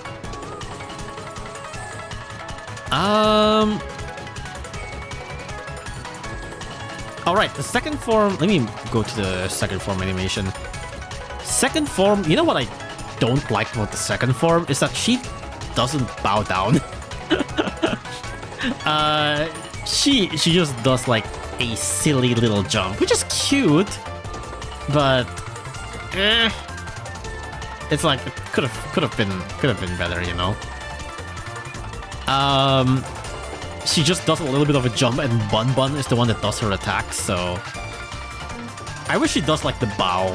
I wish she's the one that does like the actual attacks, but it is what it is. It is so funny that Bun is the stage security, but also he's the one that holds like the light stick. But yeah, it's a cute unit, good unit. She's a silly little unit. It's nice. Konoko's able to one-shot all metal enemies. Well, if she's lucky enough, but yeah. But yeah, that is about it. I mean, I'm sure there's like videos of Kaneko somewhere.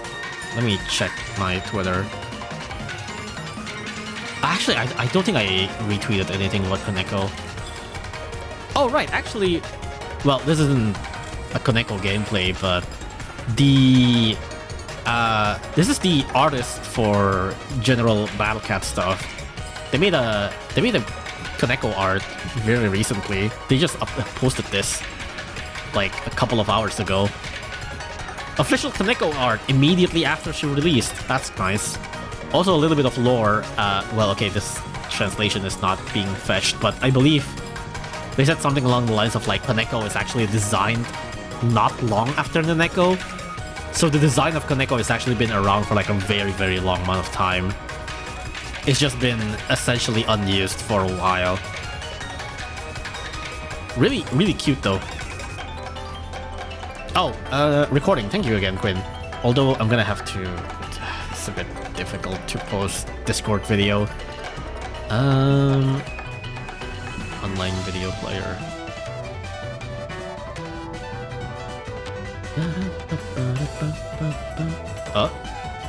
Wait, what? Oh wait, no, that's the wrong link. Oh wait, no, that works. There we go. Okay, this is Kaneko in action. Look at that, just like savage surge, random explosion. I don't know if that did anything. I don't know if that did anything. That's a wave attack. That's a surge again. That's a surge again. I don't know if that did anything. That's a savage blow. That's a wave attack. No, that's an explosion. I don't see what happened there. I don't see what happened there. I think that did nothing. I think that also did nothing. Wow, that also did nothing. That also did nothing. Wow, that's crazy. That's a savage blow. Wow, there's a lot of like doing nothing actually, surprisingly enough. 22%, but I mean, I'm actually kind of surprised there's a lot of doing nothing there. Granted, it's still pretty nice. They're still doing a lot. Like, if it activates some random shit, it does go crazy. Surge crit goes crazy, and also like crit and savage blow at the same time does a lot of stuff. That's still pretty good. She definitely still performs relatively well, but you definitely can expect to not get anything sometimes. It attacks pretty fast. Yeah, it actually it has a pretty decent attack rate. So that is Koneko, the Let's Go Gambling unit.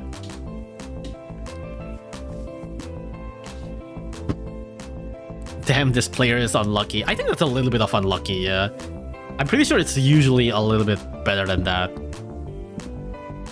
But sometimes you just have one of those days. This is the new Subway Surfers gameplay. Yeah, you're right. I could just have like... I'm gonna roll Koneko on like a really long stage, a really drawn out stage, just to like have her gamble like crazy. I'm gonna put her on like floor 32. Let me get a drink again.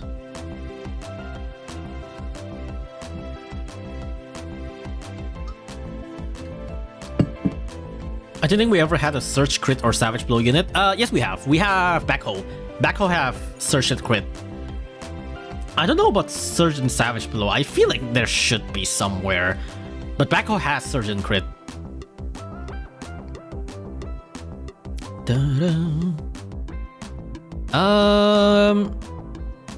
Okay, that is Koneko.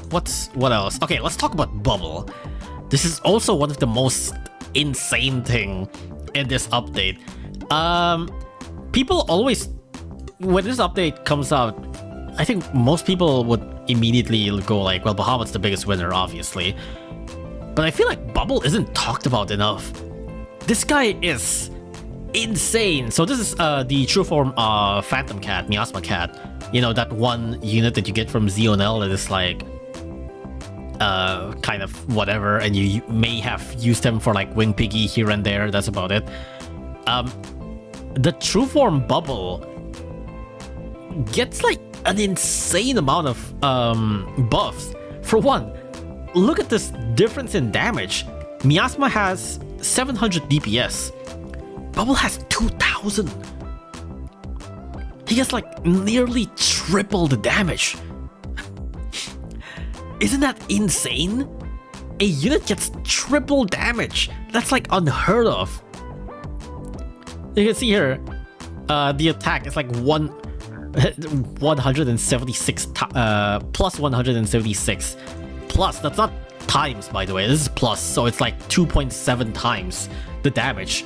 It's actually insane how much buff this guy gets. 2000 DPS. That's already pretty good for a 360 attack range. Let me bring up Volter for comparison, actually. Volter. Because this is a very similar unit to Volter Cat. Volter as a comparison, Volter has 1700, but Volter has Savage Blow, right? So if you have the Savage Blow talent, this would generally be about... let me just bring this, hold on. 1700 times about 1.6. This is the general damage output of Housewife with Savage Blow, which is 2.7. So Bubble has 2000. That's not 2.7, right? But Bubble also has a bigger attack range than Volter. Volter has 350. Bubble has 360. They do have similar the outer range. The outer range is 500, but Bubble has a bigger blind spot. Bubble has 275 blind spot. Volter has 200. Although this does mean that you can stack up Bubble easier. Bubble also has weaker health. So Bubble compared to Volter isn't actually that crazy. You might say, well, Volter, you know, obviously has better stats, 2.7 DPS with like better health and like slightly better range and like the inner range and all that stuff. But Bubble's cooldown is 11 seconds. Volter has 21. Bubble's cooldown is 11. Bubble has half of Volter's cooldown. Like, that's kind of nuts. Also, Bubble is only 675. That is really cheap. You can get Bubble out super fast. Bubble can get stacked up like really, really fast. Granted, Bubble also can't survive in the field as long as Volter because of the health. But like, the cooldown is so short. For a 360 range unit, this cooldown is crazy good. And also, keep in mind, something that you need to remember about short cooldowns. You know what we say about short cooldown? Research combo. this means that this unit is greatly affected by Research Combo. If you bring in a bunch of Research Combo, that means Bubble is like infinitely spammable. Like, you know, if you've watched my Research Combo, you would have already known a unit with a naturally longer cooldown doesn't get affected by Research Combo as much, but once you have a shorter cooldown as your base, Research Combo affects you significantly better. So if you're naturally bringing a lot of Research Combo in your lineup, a unit with a lower cooldown gets affected by them much more, and Bubble is one of those units. Like, if you bring a lot of Research Combo in, that would stack up, and like your the cooldown difference on Bubble, you would definitely see them. If you have a lot of Research Combo in your lineup, you can definitely see the difference on the Bubble's cooldown. You can stack up Bubble like crazy. Yeah, you can use Kawaluga. Kawaluga plus Bubble meta, yeah. So this is actually a really good unit. By the way, we haven't even mentioned, this guy gets massive damage against floating. He actually gets a floating targeting. So this means that it's actually really good against stuff like Owlbrow. I believe this guy... Hold on, I'm just gonna be sure. But I believe someone mentioned this before. But I believe this guy one-shots Brawlos. Brawlo has 19,000 health. Phantom has 9,800 damage per hit. Times 4. That's... sorry, wait, times 3. No, wait, Treasures times 4. That's about like almost 40,000 damage. That's almost 40,000 damage per hit. That one-shots Brawlos. Like, isn't that kind of nuts? That's only level 30. Yeah, this is level 30, by the way. This is, like, he deals like nearly 40,000 damage per hit against his target trait. It is insane. And, well, that's 100% Brawlos, but even if this is like 200% Brawlos, I'm pretty sure there's still one-shots. Like, 9860. 9860 times 4. Yeah, that's still one-shots. That one-shot's like 200% Brawlos. At level 30, by the way. This is level 30. This shit is insane. It actually like shreds any floating and angels. A one shot deals 40,000 damage, and this has 11 seconds cooldown and 360 range. Like, that is crazy. That is nuts. Dual typing Courier Cat is crazy. Yeah, this is actually this actually is low-key comparable to Courier Cat. Like, Courier has 3,300 damage and much shorter cooldown, but like 250 range.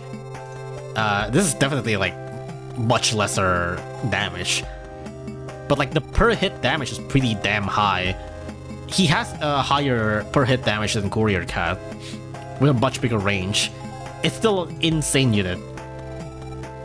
Maybe it's not really comparable to Courier, because Courier is a rusher unit, but like still, the damage that it does is insane. It is really, really, really good. That's why I mentioned earlier this could be a gobble counter. Like, you can just stack up on units to keep gobbles away. This unit would just shred any floating and angel enemies, essentially. Dual typing Hitman, yeah. It's a very, very good unit. It's crazy good. I know people talk about Bubble a lot, but I feel like people don't talk about Bubble enough. Because this unit is actually crazy busted. At higher level, he one-shots Gabriel's now. Gabriel might not really be his best counter, though. He might not really be good against Gabriel, because he has a pretty big blind spot. But yeah, this guy would shred essentially everything that is mid-range. Wing Piggy, immediately shredded. Chick-fil-A, shredded. Slipnir, shredded. Granted, they probably need like Stepping Stone, but still, shredded. New Bubble Cat video coming out soon. I don't know if I'll do that. We'll see, I don't know. But Bubble Cat is definitely an insane unit, yeah. Does he outrange Mood? The alien Mood? Or you mean the floating Mood? He's always been able to outrange the floating Mood. Alien... I don't know about the alien Moth. I think Moth is like... I think Moth is also 360, so he might not outrange, but he can hit with the... No, Moth is 370, so he can't. But he can with the LD. Moth is 350, 340. He's always been able to outrange him.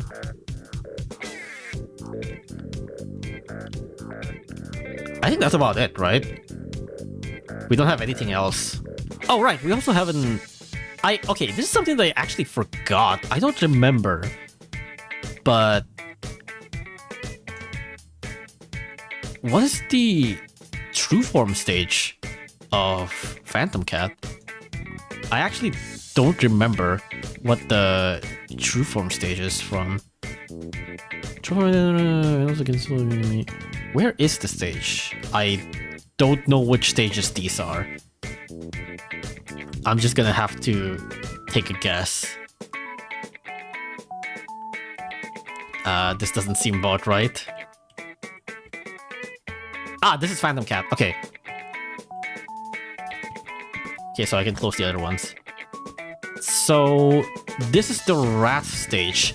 Can deploy only 1,500 or less. Okay, so you can still use Cadaver Bear. Pretty much everything that you use here is 1,500 or less, though. I guess you can't bring Bahamut anymore, but I don't think that matters since you can also just use Royal Guard and Chill Cat anyways. Yeah, this doesn't change anything. This is actually just like the exact same stage. I guess if you play with the Ubers, it's different. But if you play no Ubers, literally everything that you bring here is 1,500 or less. Except for like Bahamut. But like that's... You really don't need Bahamut. Especially with Cadaver Bear. Basically no Ubers, yeah. That's really it.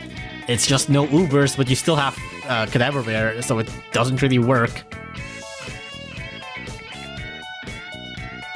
Luna also usable? Oh, you mean like first form? It doesn't matter. Just use Cadaver Bear. Really doesn't matter. Revenge stage.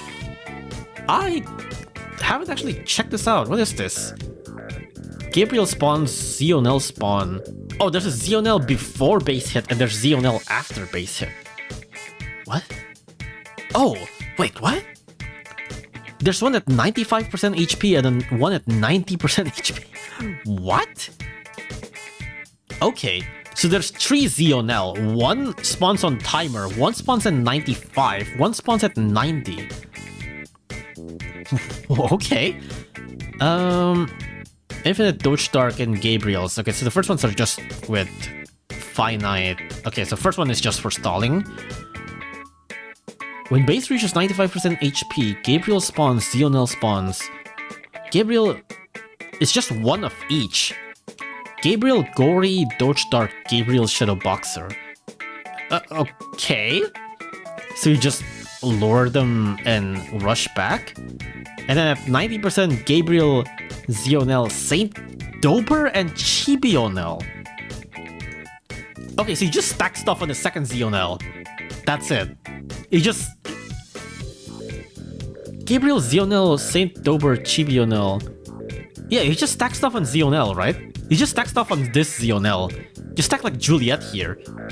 Just stack Juliet and like a bunch of LD and waiver units. Okay, wait. What is the magnification of the Chibionel? If it's 100%, I swear to God. Oh, it's 200%. Okay. I guess that's slightly problematic since it's 200% and not 100%, but you can definitely still stack up a bunch of stuff on the second Zionel, and you're probably good. You just need to stack up stuff here. That's really it. Zionel Revenge is 200% by the way they remembered. Okay, yeah. I'm glad that it's not 100% Chibionel, because if it's 100% Chibionel, this like be an absolutely nothing enemy. Granted, you can still probably just like... Wait, no! No, you just stack up Fiend Cat, right? The boss is Gabriel. You can just stack up Fiend Cat. Well, I guess since the Zionel is not the boss, you can't really like you can't really perfectly have it to be stuck on the base, but still. You could just stack up Fiend Cat and like keep on knocking the angels back, yeah. I'm sure it's not that bad. I'm sure it's not. It doesn't seem to be too super easy, but I'm sure it's not that hard with like proper planning. You just need proper planning and you should be fine. Okay, that is all for this update. There's absolutely nothing else to talk about at all. Nope, nothing at all. I'm gonna get a drink real quick.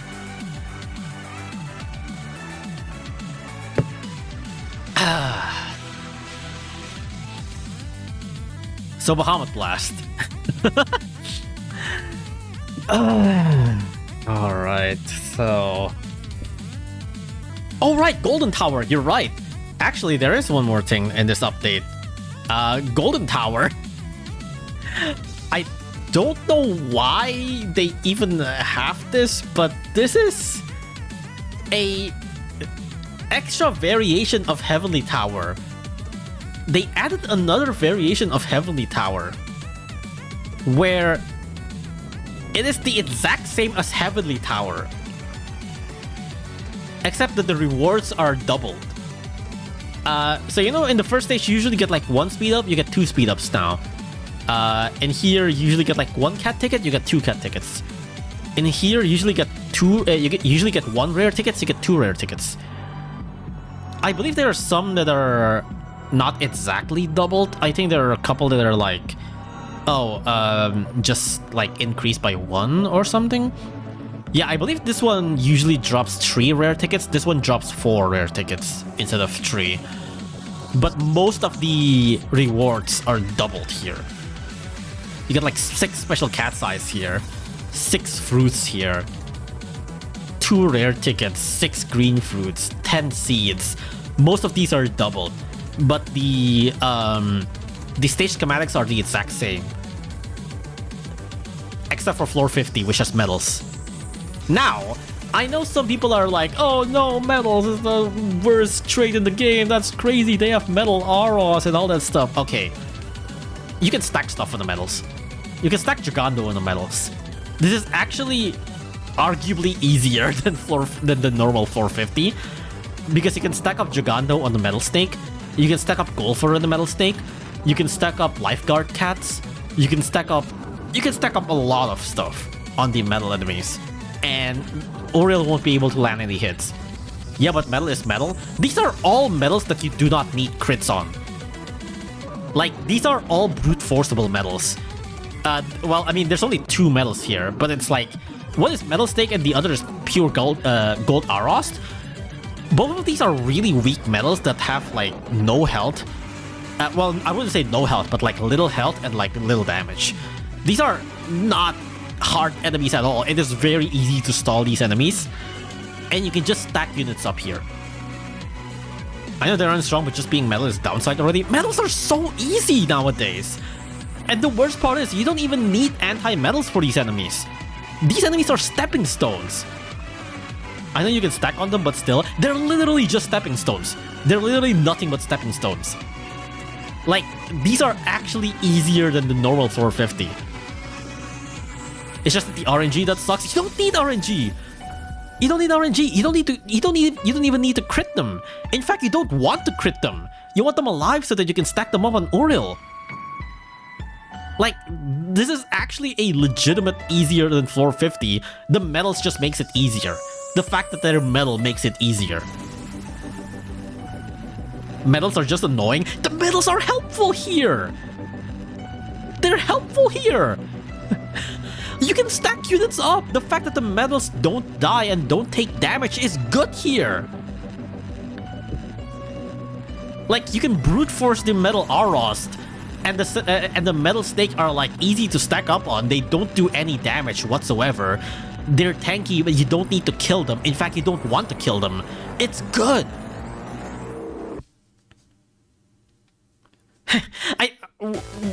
This is actually easier than the normal floor 50.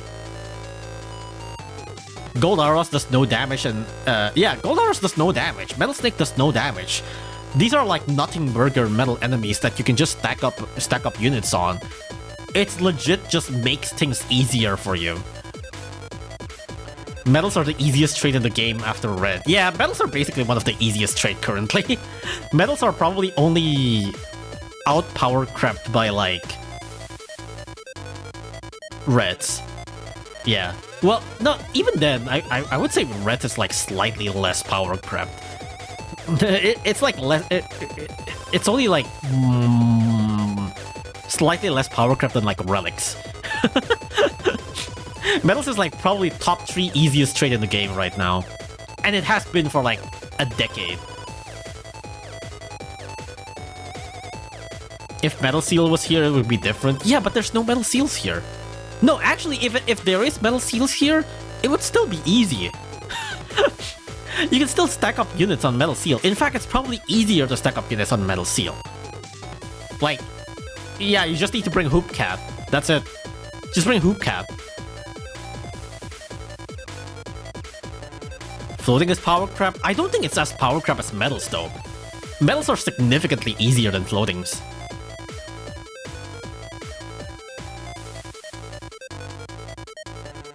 What about Iron Sand Beach 3-star? It's not that bad. You still just bring Hoop Cat. I don't know. Iron Sand Beach took me like 2 tries, I think. But I'm pretty sure it's because I didn't really bring like proper units. But like, Iron Sand Beach wasn't hard. I did like 2 tries on 3-star, but like most, like 2 tries on 3-star UL is like common. In fact, it's low. Like most 3-star UL takes up like 10 plus tries for me. Iron Sand Beach only took like 2 tries. I don't know why people are like really scared about that. That legit only took me 2 tries. I don't know. I don't know why people are so like fessed up with like Iron Sand Beach. Iron Sand Beach is always a cheese. Oh yeah, you can also cheese it. I didn't cheese it. It legit only took me 2 tries. I don't know.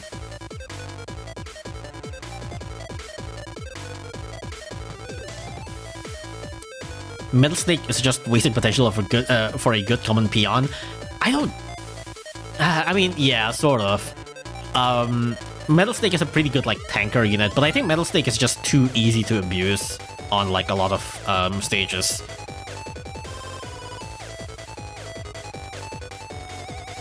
When does the update come out? I'd imagine it'll probably come out like 2 weeks or so. The gacha menu bug was funny. Oh yeah, that's one more thing before we talk about the final thing. Let me try to find the video. There should be one on news discussion recently.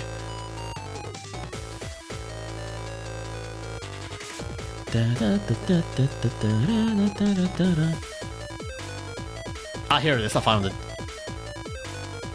Oh wait, no, never mind. That's not it. Where is it? Oh, here it is. I found it. This is so fucking funny. Let me post this real quick. So, aside from the wave bug that was up earlier, there's also this one more bug.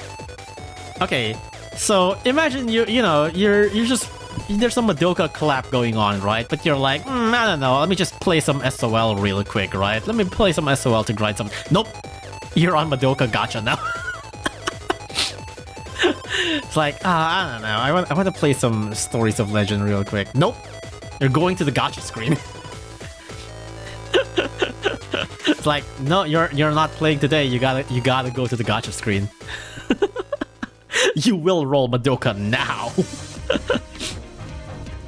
I heard this is literally only with Mousy Land. Oh, really? It's so fucking funny. I don't know why 14.2 came up with like all these stupid bugs, but it did. It's like, nah, you want to play some stages? Nah, you're going to roll the gacha. It's so dumb. How did they mess up like the coding so bad? I don't understand. How did it go so bad? It's so crazy. I didn't know that was real. Yeah, it was real. It was an actual bug that happened. It's so dumb.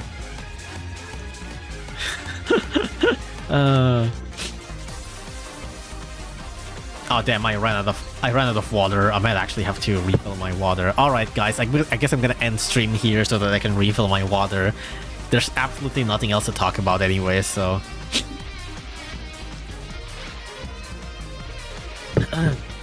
Is this spaghetti code again? I'd imagine so, but like how did that even happen? Anyways, let's talk about bahaBLAST. So, yes, bahaMut and Valkyrie got talents. I'm pretty sure everybody already knows about this. I don't really need to go too in-depth about this. I imagine everybody already knows what bahaMut and Valkyrie gets. This is like one of the biggest news when it comes to 14.2. These two literally overshadows everything that's been happening in this update. Aside from Cosmos. Aside from Cosmo True Form. Oh yeah, also I forgot to mention Cosmo Ultra Form got Sage Slayer. I totally forgot about that. Oh yeah, Cosmo True Form got Sage Slayer, by the way, guys, so it's another good Socrates counter. But yeah, anyways, bahaMut and Valkyrie got talents. You guys have already known this. I believe the cost of the talent is pretty damn high though. These are Uber cost, I believe, right? Yeah, these are Uber cost. So bahaMut and Valkyrie got talents, but the talents are Uber cost. You might see here, like, bahaMut gets move speed up, but the total talent is 175. That's 75 on the first 5 level, which is 15. So it's 15 per level on the first 5 level, and then 20 on 6 to 10. So it's a total of 175. It's a lot. These talents are very, very expensive. Herda, thank you for the $5. I love that everybody calls bahaMut talent bahaBLAST. That's like, yeah, I mean, yeah, that's the easiest way to to just refer to this, the fucking bahaBLAST. But yeah, these are very, very costly talent.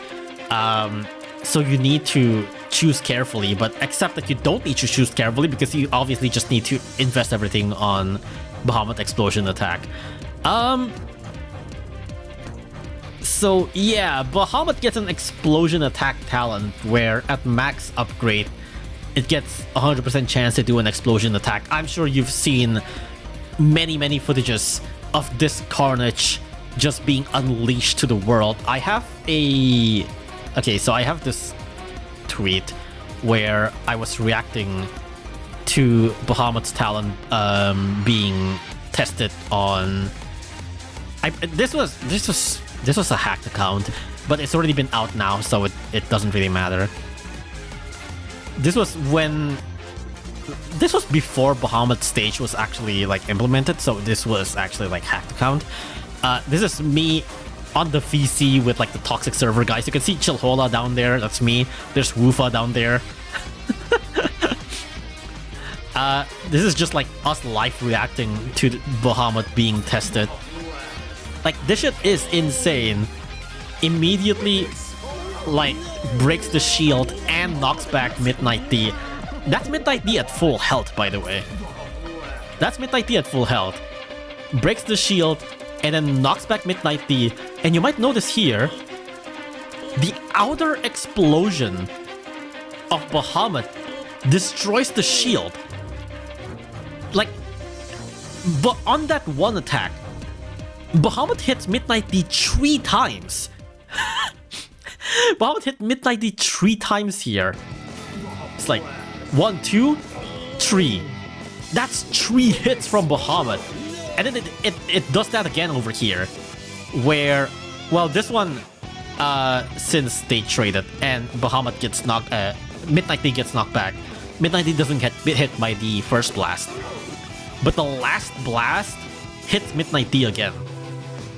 So it would actually hit like, look at that. That's just so dumb. This is insane. Like, you can see here, you can just chain Rain D without meat shielding because the last explosion would just hit Rain D regardless. So you don't even need to meat shield to chain Rain D anymore. Like, that is nuts. It's not even just like extra damage. The fact that it's extra damage, pierce, and potentially getting hit multiple times this talent actually does fucking everything. Like that's a lot of fucking damage, dude. It's like potentially, even if like bahaMLAST doesn't get, okay, so in here bahaMLAST hits the base, so the explosion immediately hits Wing Piggy, and that's enough damage threshold for bahaMLAST to knock Wing Piggy back again. But on top of that, the outer explosion hits Wing Piggy again, so now Wing Piggy actually gets like enough it's like damage enough to get hit by bahaMLAST again on the first hit.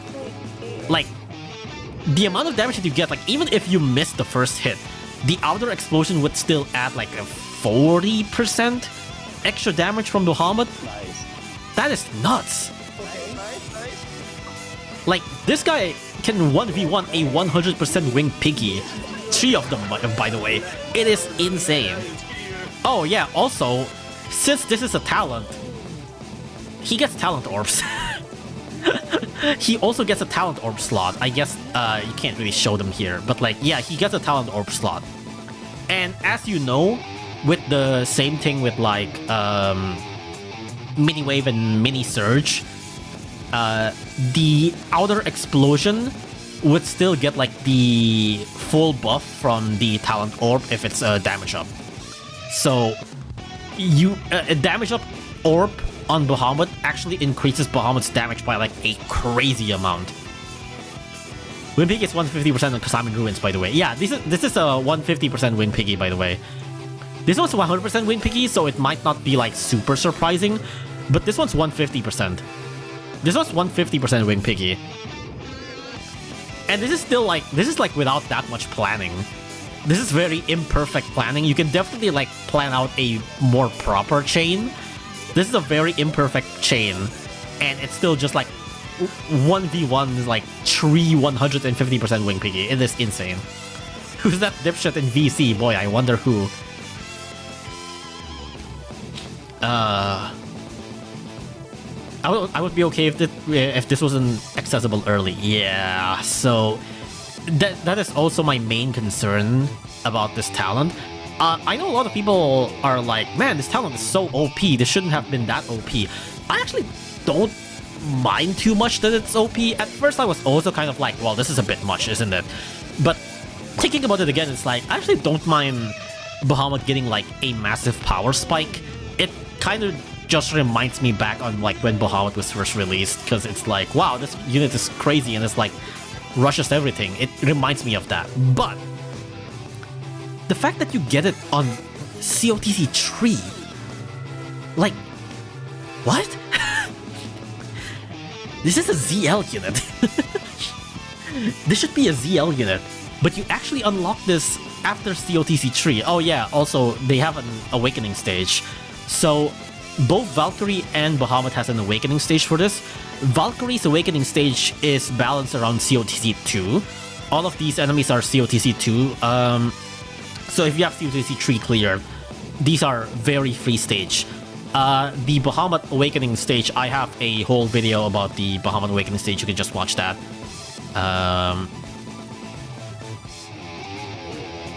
This video, versus Exploding bahaMLAST, I talk more in depth about the stage itself, but the stage itself is essentially a relatively nothing burger stage where it's not the easiest stage in the world for sure, but it is very empty and you can easily plan out this stage. If you have a proper enough plan for this stage, the stage is very, very easy. It's really not that hard. You're just dealing with like a ship alien every 40 seconds. Once you know how to deal with a ship alien every 40 seconds, you're good. The stage is pretty free. Again, it's not like the super freest stage in the world. You definitely still need to think, and this is definitely one of the more unique stages in the game, but it's not hard. Any players that have just gotten out of COTC 3 can easily beat the stage. Well, maybe not easily, but they definitely can beat the stage. So, yeah. It is most absolutely doable post COTC 3. Technically pre-SOL too. If you've beaten COTC 3 before SOL, you can definitely do this stage even before you beat SOL, even without like needing like level 40 Bahamut or needing like level 50 units or needing like Rock Cat. You don't need any of that. You can do this as long as you've gotten like the treasures of Cats of the Cosmos tree, just enough to lower the Shibalian's health to a like good amount, and that's about it. That's all you need. Bahamut Talon also needs you to, it also needs the Valkyrie Awakening stage to be beaten, but again, Valkyrie Awakening stage is free once you're already at COTC 3 anyways, so essentially, while technically it is playable after COTC 2, since the Shibalian is really, really powerful, it's generally advisable after COTC 3. So more or less the completion requirement is COTC 3. I guess you can also cyber stack, but you know, generally it's around COTC 2, COTC 3. Normally around COTC 3 is like the the earliest you can get for Bahamut Talent.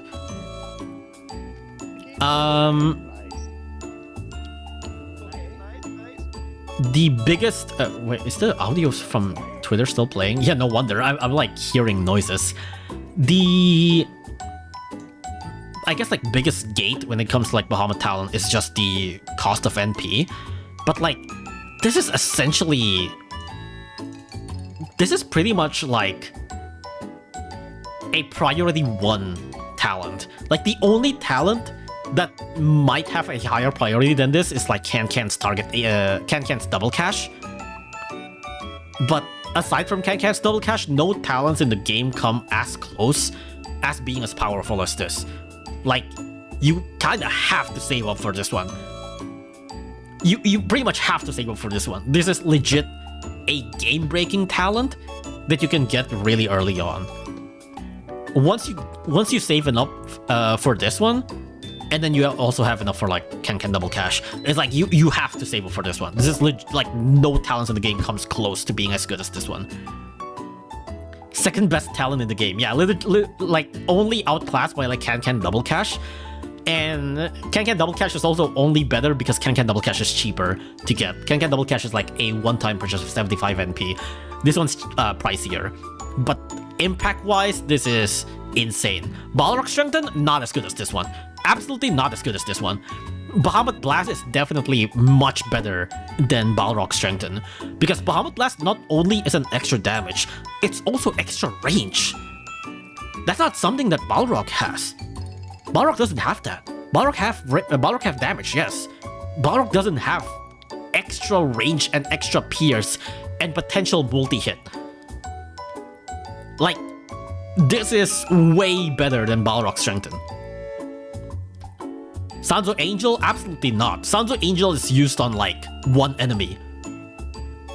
And that enemy is easily counterable by Thaumaturge. Sanzo Angel, in my opinion, is heavily overrated. It's only usable for Borophim, and Borophim is easily counterable by Thaumaturge. You don't need Sanzo Angel for almost anything except for like Angel Cyclone. And even then, Angel Cyclone can be easily beatable by like Juliet. Cyber Slow? Not really. I think this is still better than Cyber Slow. Sanzo Weaken? Absolutely not. No wonder the promo material to Awaken Bahamut and Valk Talon was so ominous. Yeah, I can't believe it's... Well, I mean, okay. So, speaking of Valk Talons... Well, okay, let me finish off the other Bahamut Talon. Bahamut also gets Immune to Slow and Movement Speed Up. Immune to Slow is honestly what I expected at first. Like, before Bahamut Talent was out, I kind of already been expecting... Well, Bahamut probably gets, like, immunities. And honestly, if Bahamut just gets immunity, I wouldn't have any problem with that. I think Bahamut getting any immunities is good, except for like curse immunity. But like any immunities on Bahamut, I'd imagine was like pretty good. But Immune to Slow is like decent. There's a couple of units that like slows Bahamut that could mess up stuff. Main thing that like comes to mind is Professor A. Because Professor A sometimes can slow Bahamut. When Bahamut interacts with Professor A, if Professor A doesn't slow Bahamut, Bahamut can go back in and do another shot. But since Bahamut, if you have slow immunity on Bahamut, then like Bahamut will never get fucked by Professor A's random slow. So that's neat. Granted, this is 100 NP, that's a lot. So I'm not really sure if you want to spend that much NP just for this specific interaction. Movement speed up is neat, but I don't think you really need this for a lot of interaction. bahaBLAST is generally fast enough to be able to win on most interactions. I don't think you need this. It's nice. It can definitely make things easier. You probably don't need this. Like, this is one of those things you'll get, like, if you're really rich on NP. Otherwise, you probably don't need this. Making bahaBLAST faster even better, though? Generally, I would say yes. Does bahaBLAST 1v1 Relic Tower bosses? I don't think 1v1, but it can absolutely, like, shreds a lot of them. Slow immune is straight up counter for Queen Bee? No. You know what counters Queen Bee? Good timing. Like, if you get hit by Queen Bee using Awakened bahaBLAST, that's a you problem, brother. You shouldn't have let bahaBLAST got hit by Queen Bee at all. Like, just time him. Just time him. It's easy to time him. It's not hard to time Awakened bahaBLAST inside Queen Bee's attack range. If your bahaBLAST gets hit by Queen Bee, that's your problem. you shouldn't have done that. That's a skill issue, yeah. People manage to mistime Maglev on Queen Bee. Okay, well, sometimes that happens. But yeah, it's a decent enough talent. It's whatever. Valkyrie's talent is a pretty funny one. She actually gets the purchasable special cat stat upgrade. She gets 80% health buff. That's pretty good. Granted, the price is still really, really high. And if you want to buff the health and the damage, it's a lot of NP.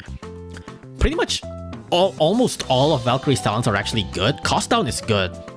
Freeze increase is probably one of the weakest talents. She gets like extra 1 second of freeze with 175 NP. This is whack.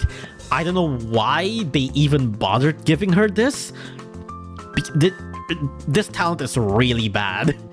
I mean, it's alright, but for 175 NP, it's really bad. This talent is really, really bad.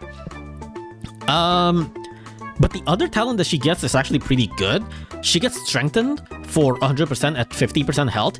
It's actually a really nice callback for the enemy Valkyrie, because enemy Valkyrie also have this, right? The alien Valkyrie also gets strengthened on 50% health.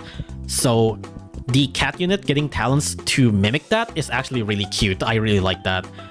And of course, the health and attack buff makes it even better.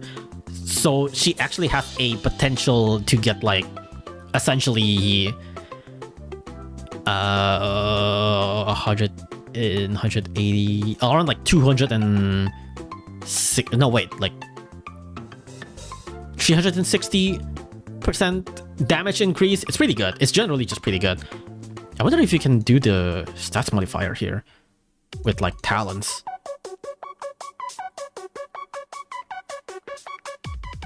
No, this one doesn't give talents, huh? Well, okay, let me put a natural level at 30. A DPS of 2,846. That's really not much, huh? This times 1.8, right? That's the base stats. So yeah, 5,000 DPS at level 30. It's pretty not bad. This is not bad at level 30, and then if you have the strengthen, then this would be times 2. So like 10,000 DPS at level 30 with strengthen and the damage up, that's pretty good. And the health up is also actually allowing her to do like a decent tanking-ish too. 12 to 40, 22,000 health. It's not too bad, but for her, it's not too big. But for her speed, it's pretty good. She is a relatively speedy unit. And at level 50, it's also pretty nice as well. 34k, it's not much, but for a unit with that speed, it's pretty nice. Granted, this is really fucking expensive to upgrade her. If you want her to be pretty good, I guess you can just... Like, if you want to cut corners, you can just go for attack buff and attack up, that's it, right? But even then, like, if you want to just go for just strengthen and just damage up, that's like, what? Like 400 NP? Like 410 NP. To make Valkyrie's damage good. 410 NP. To make a generic range attacker doesn't get any piercing, and gets double damage only on her second knockback, only gets double damage on half of her health. Without the health upgrade, that's 400 NP, with still costing 3000 without the cost down. Compared to this, like, come on. What the fuck? The difference is night and day. Like, don't get me wrong, this is still pretty good talent, right? This is, like, all things considered, Valkyrie's talent is pretty decent. It's pretty nice. But my god, it's so expensive. It's so expensive to make a bad unit good, compared to make an already good unit one of the best unit in the game. The richer gets richer. The poor gets alright with a very heavy cost. Like, full talented Valkyrie is actually a decent unit. It's not a bad unit, that's for sure. I don't think anybody would say that talented Valkyrie is a bad unit. It's definitely like a decent unit. At the very least, it's decent. But it's no bahaBLAST. That's for sure. And that's after, like, investing 1 billion NP on this. It is wild. This is my second problem with bahaBLAST. My first problem with bahaBLAST is that it's unlocked way too early. I don't mind bahaBLAST is strong. My main problem, number one, it's unlocked way too early. My main problem, number two, is that, okay, you went all out on Bahamut, but you went really safe on Valkyrie. Why? Like, Valkyrie's clearly the underrated underdog who's, like, been forgotten for the longest amount of time. Bahamut, yeah, Bahamut is, like, not used as much as, like, back then, that's for sure.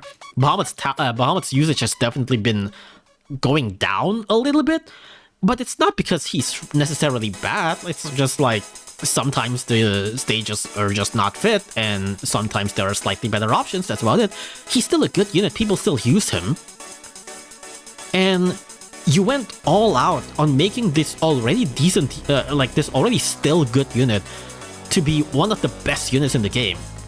And then, like, one of the worst unit in the game, you just gave her barely enough? Why?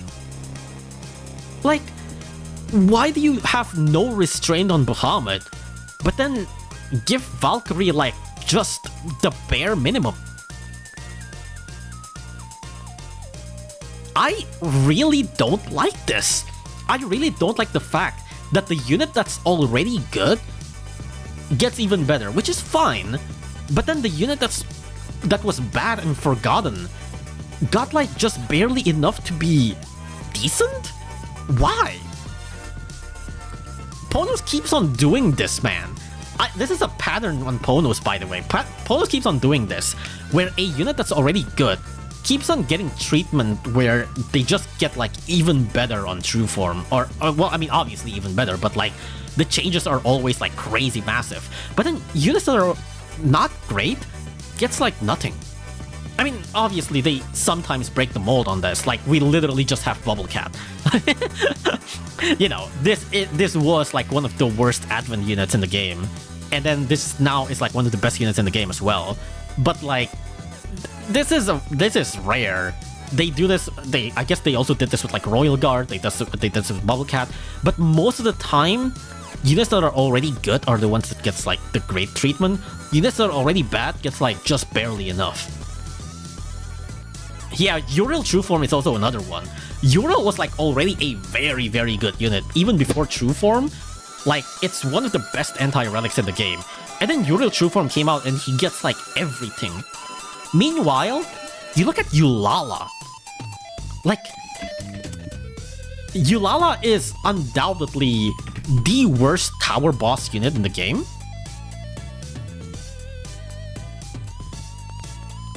Like, this is undoubtedly the worst tower unit in the game. Hermit is pretty good. Hermit's not like a meta unit, but it's really good. Hermit True Form gets like a decent True Form.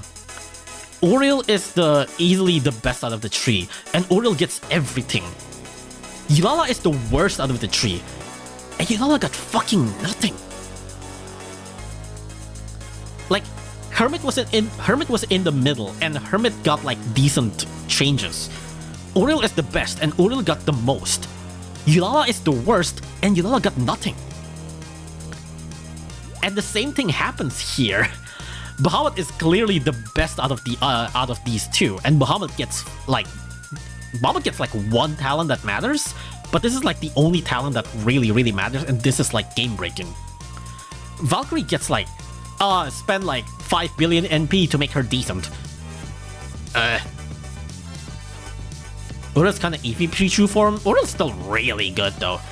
Like, he basically perma-slows any relics. He still, like, his slow doesn't change. He still have like a really good amount of health. His damage isn't that much, sure, but it's still pretty good. He still had like one of the biggest health out of like all of the special cats. Bahamut, your greed is hurting the economy. Yeah, it's one of that like fucking rich man pipe meme. It's fucking this. It's this. No, except like except it's the other way around, actually. It's the other way around. Except that the skinny man is eating all of the water. The water is NP. So imagine if the skinny man and the rich man is swapped. The rich man is the dripping one, but the dripping one is just like the explosion talent. Meanwhile, all of the water is like all of the shit that Valkyrie gets, except that she needs like literally everything to make her good. Kirby jump scare too, yeah. But yeah, it's so dumb. I really don't like that Ponos keeps on doing this, where like the good unit keeps on getting the good changes. The bad unit gets like whatever. It's like, come on, man. But yeah, again, I don't mind Bahamut getting really good talent. That's fine, but at the very least, on the same update, side by side, where you're like, you know, like the biggest star in this update is Valkyrie and Bahamut. And then Bahamut gets everything and Valkyrie gets nothing. Like, why? I don't understand. I don't want Bahamut to get less talents. I don't mind this. But I want Valkyrie to be good. I want Valkyrie to be really good alongside Bahamut. But she gets like just barely enough to be okay after you spend 1 billion NP. That sucks. That sucks. I hate it. What would you give Valk? Explosion. I think Bahamut's explosion and Valkyrie's attack up is reversed. I think Bahamut should have gotten Bahamut should have gotten this, and Valkyrie should have gotten explosion. Bahamut getting strengthened would still be like one of like a really good talent. Like getting double damage, it still would be like insane. And Valkyrie getting explosion would be really good to give her pierce and extra damage. It's literally everything that she needs. Maybe you don't need to give maybe you don't need to take away Bahamut's explosion, but I think Valkyrie getting explosion would be really good. Like just give explosion to both of them. Just give explosion to both of them. The problem is explosion doesn't fit Valk. How so? I think Valkyrie getting explosion would still be really good.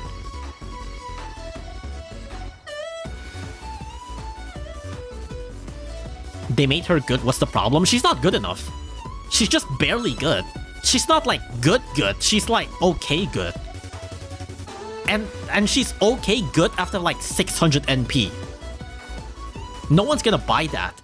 No one's gonna use that.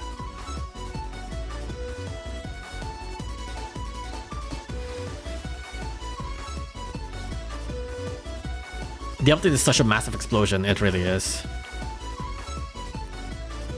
Valk should have wave. Yeah, just I feel like the bare minimum that she needs is any kind of piercing. I know you can't give like Omni Strike true talents, so either wave, surge, or explosion, all of these would be good. But preferably either wave or explosion, because surge is random. If she gets either wave or explosion, that would be like the best case scenario. But you might as well just give her explosion. Another thing that I think she needs is immunities.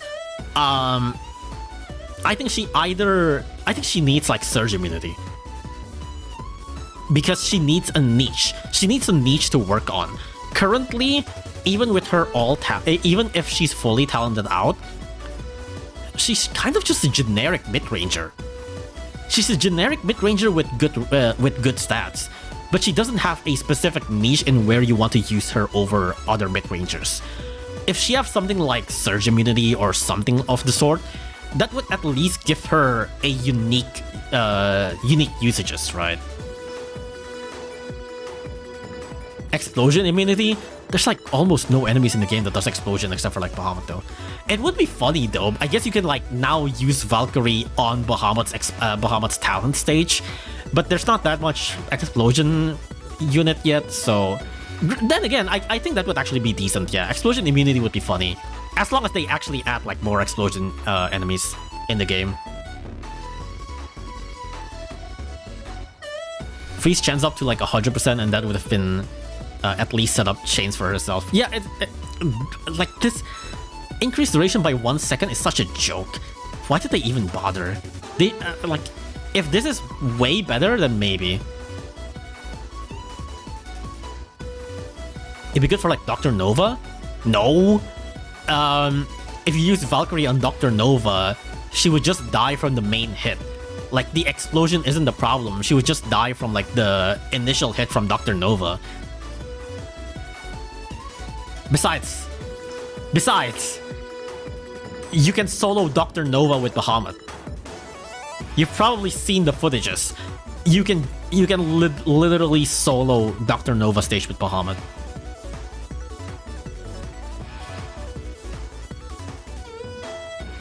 They should have given her half of little Valk's abilities. I guess that could be funny, but I feel like they want to make her more unique than the other Valks. You can what? Yeah, you can solo that stage with bahaMLAST. And by the way, when I mean solo, I don't mean like, oh, with combos and with meat shield. No, like actually solo.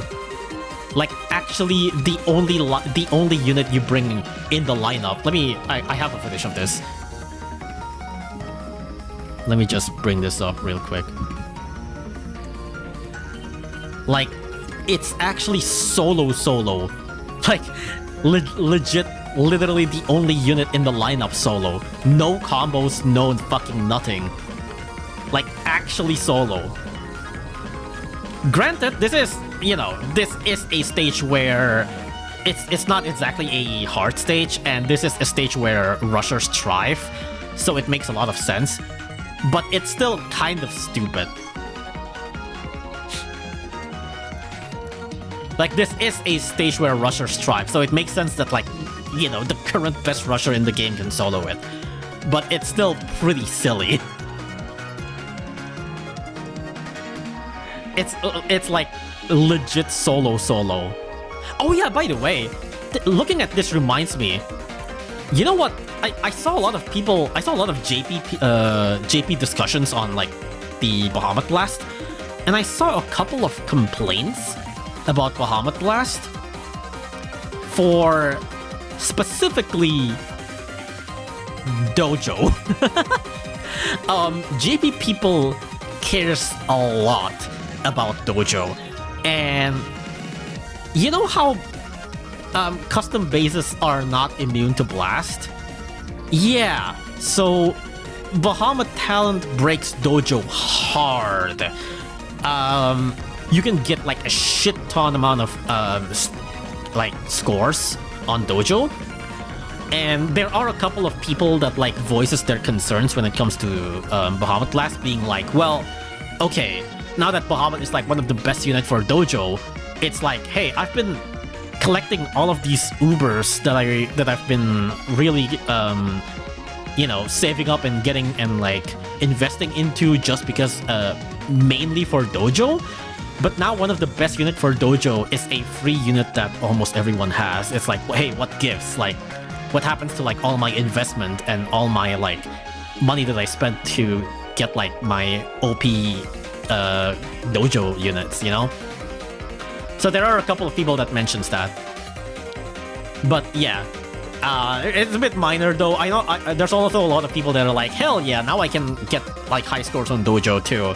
So it's not a majority. I believe a lot of people don't really mind that bahaMA is still one of the best units in Dojo too, because it's just like, hey, it's just another unit in the fray.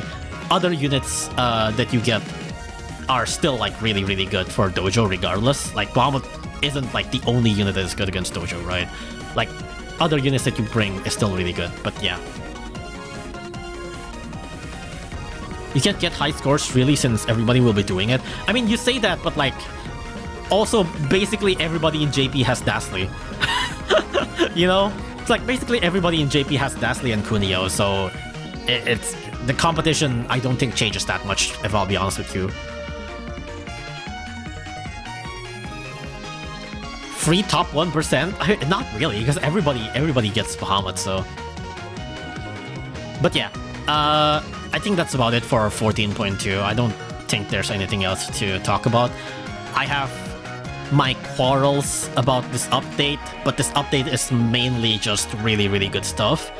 A lot of really cool changes. I am a bit worried about how bahaMA will just break majority of early game stages and mid game stages, but oh well, it has been done. This is, honestly, this feels like a new era. I think 14.2 marks a new era of like pre-bahaBLAST and post-bahaBLAST era. Like bahaBLAST is definitely going to change a lot of stuff. There's probably going to be a huge amount of revamp on like guides on like mid-game units, mid-game stages, guides of UL, guides of like 3-star UL stages, 3-star UL clears. A lot of advents are probably going to have like a lot of new updated versions now with bahaBLAST. It's Courier 2, sort of, yes. The start of the end. Yeah, it is kind of like Courier 2. It's this update definitely marks like a new era of bahaBLASting. I don't mind that. This has happened before. This happens again. Oh well. I'm just still sad that Valkyrie gets like the bare minimum, and it's not even enough. I'm still so sad that Valkyrie didn't get the talent that she deserved, in my opinion. I'm happy for bahaMA. I'm kind of sad for Valkyrie. That's about it for the stream, I think. Also, I'm still working on the next video that I want to talk about. That video is still underway. I hope I can finish it next week. I don't think I can finish it this week. I doubt it. But next week, I think it's possible. I wish I can like make videos faster, man. But I'm always stuck on making script for the most part. Like, legit script making takes up maybe like 2 or 3 weeks of the process. Of like, it takes up like more than half of the process. I wish I could make script faster. But yeah, anyways, that's about it for this stream, I think. Let me check if there's someone that I want to raid.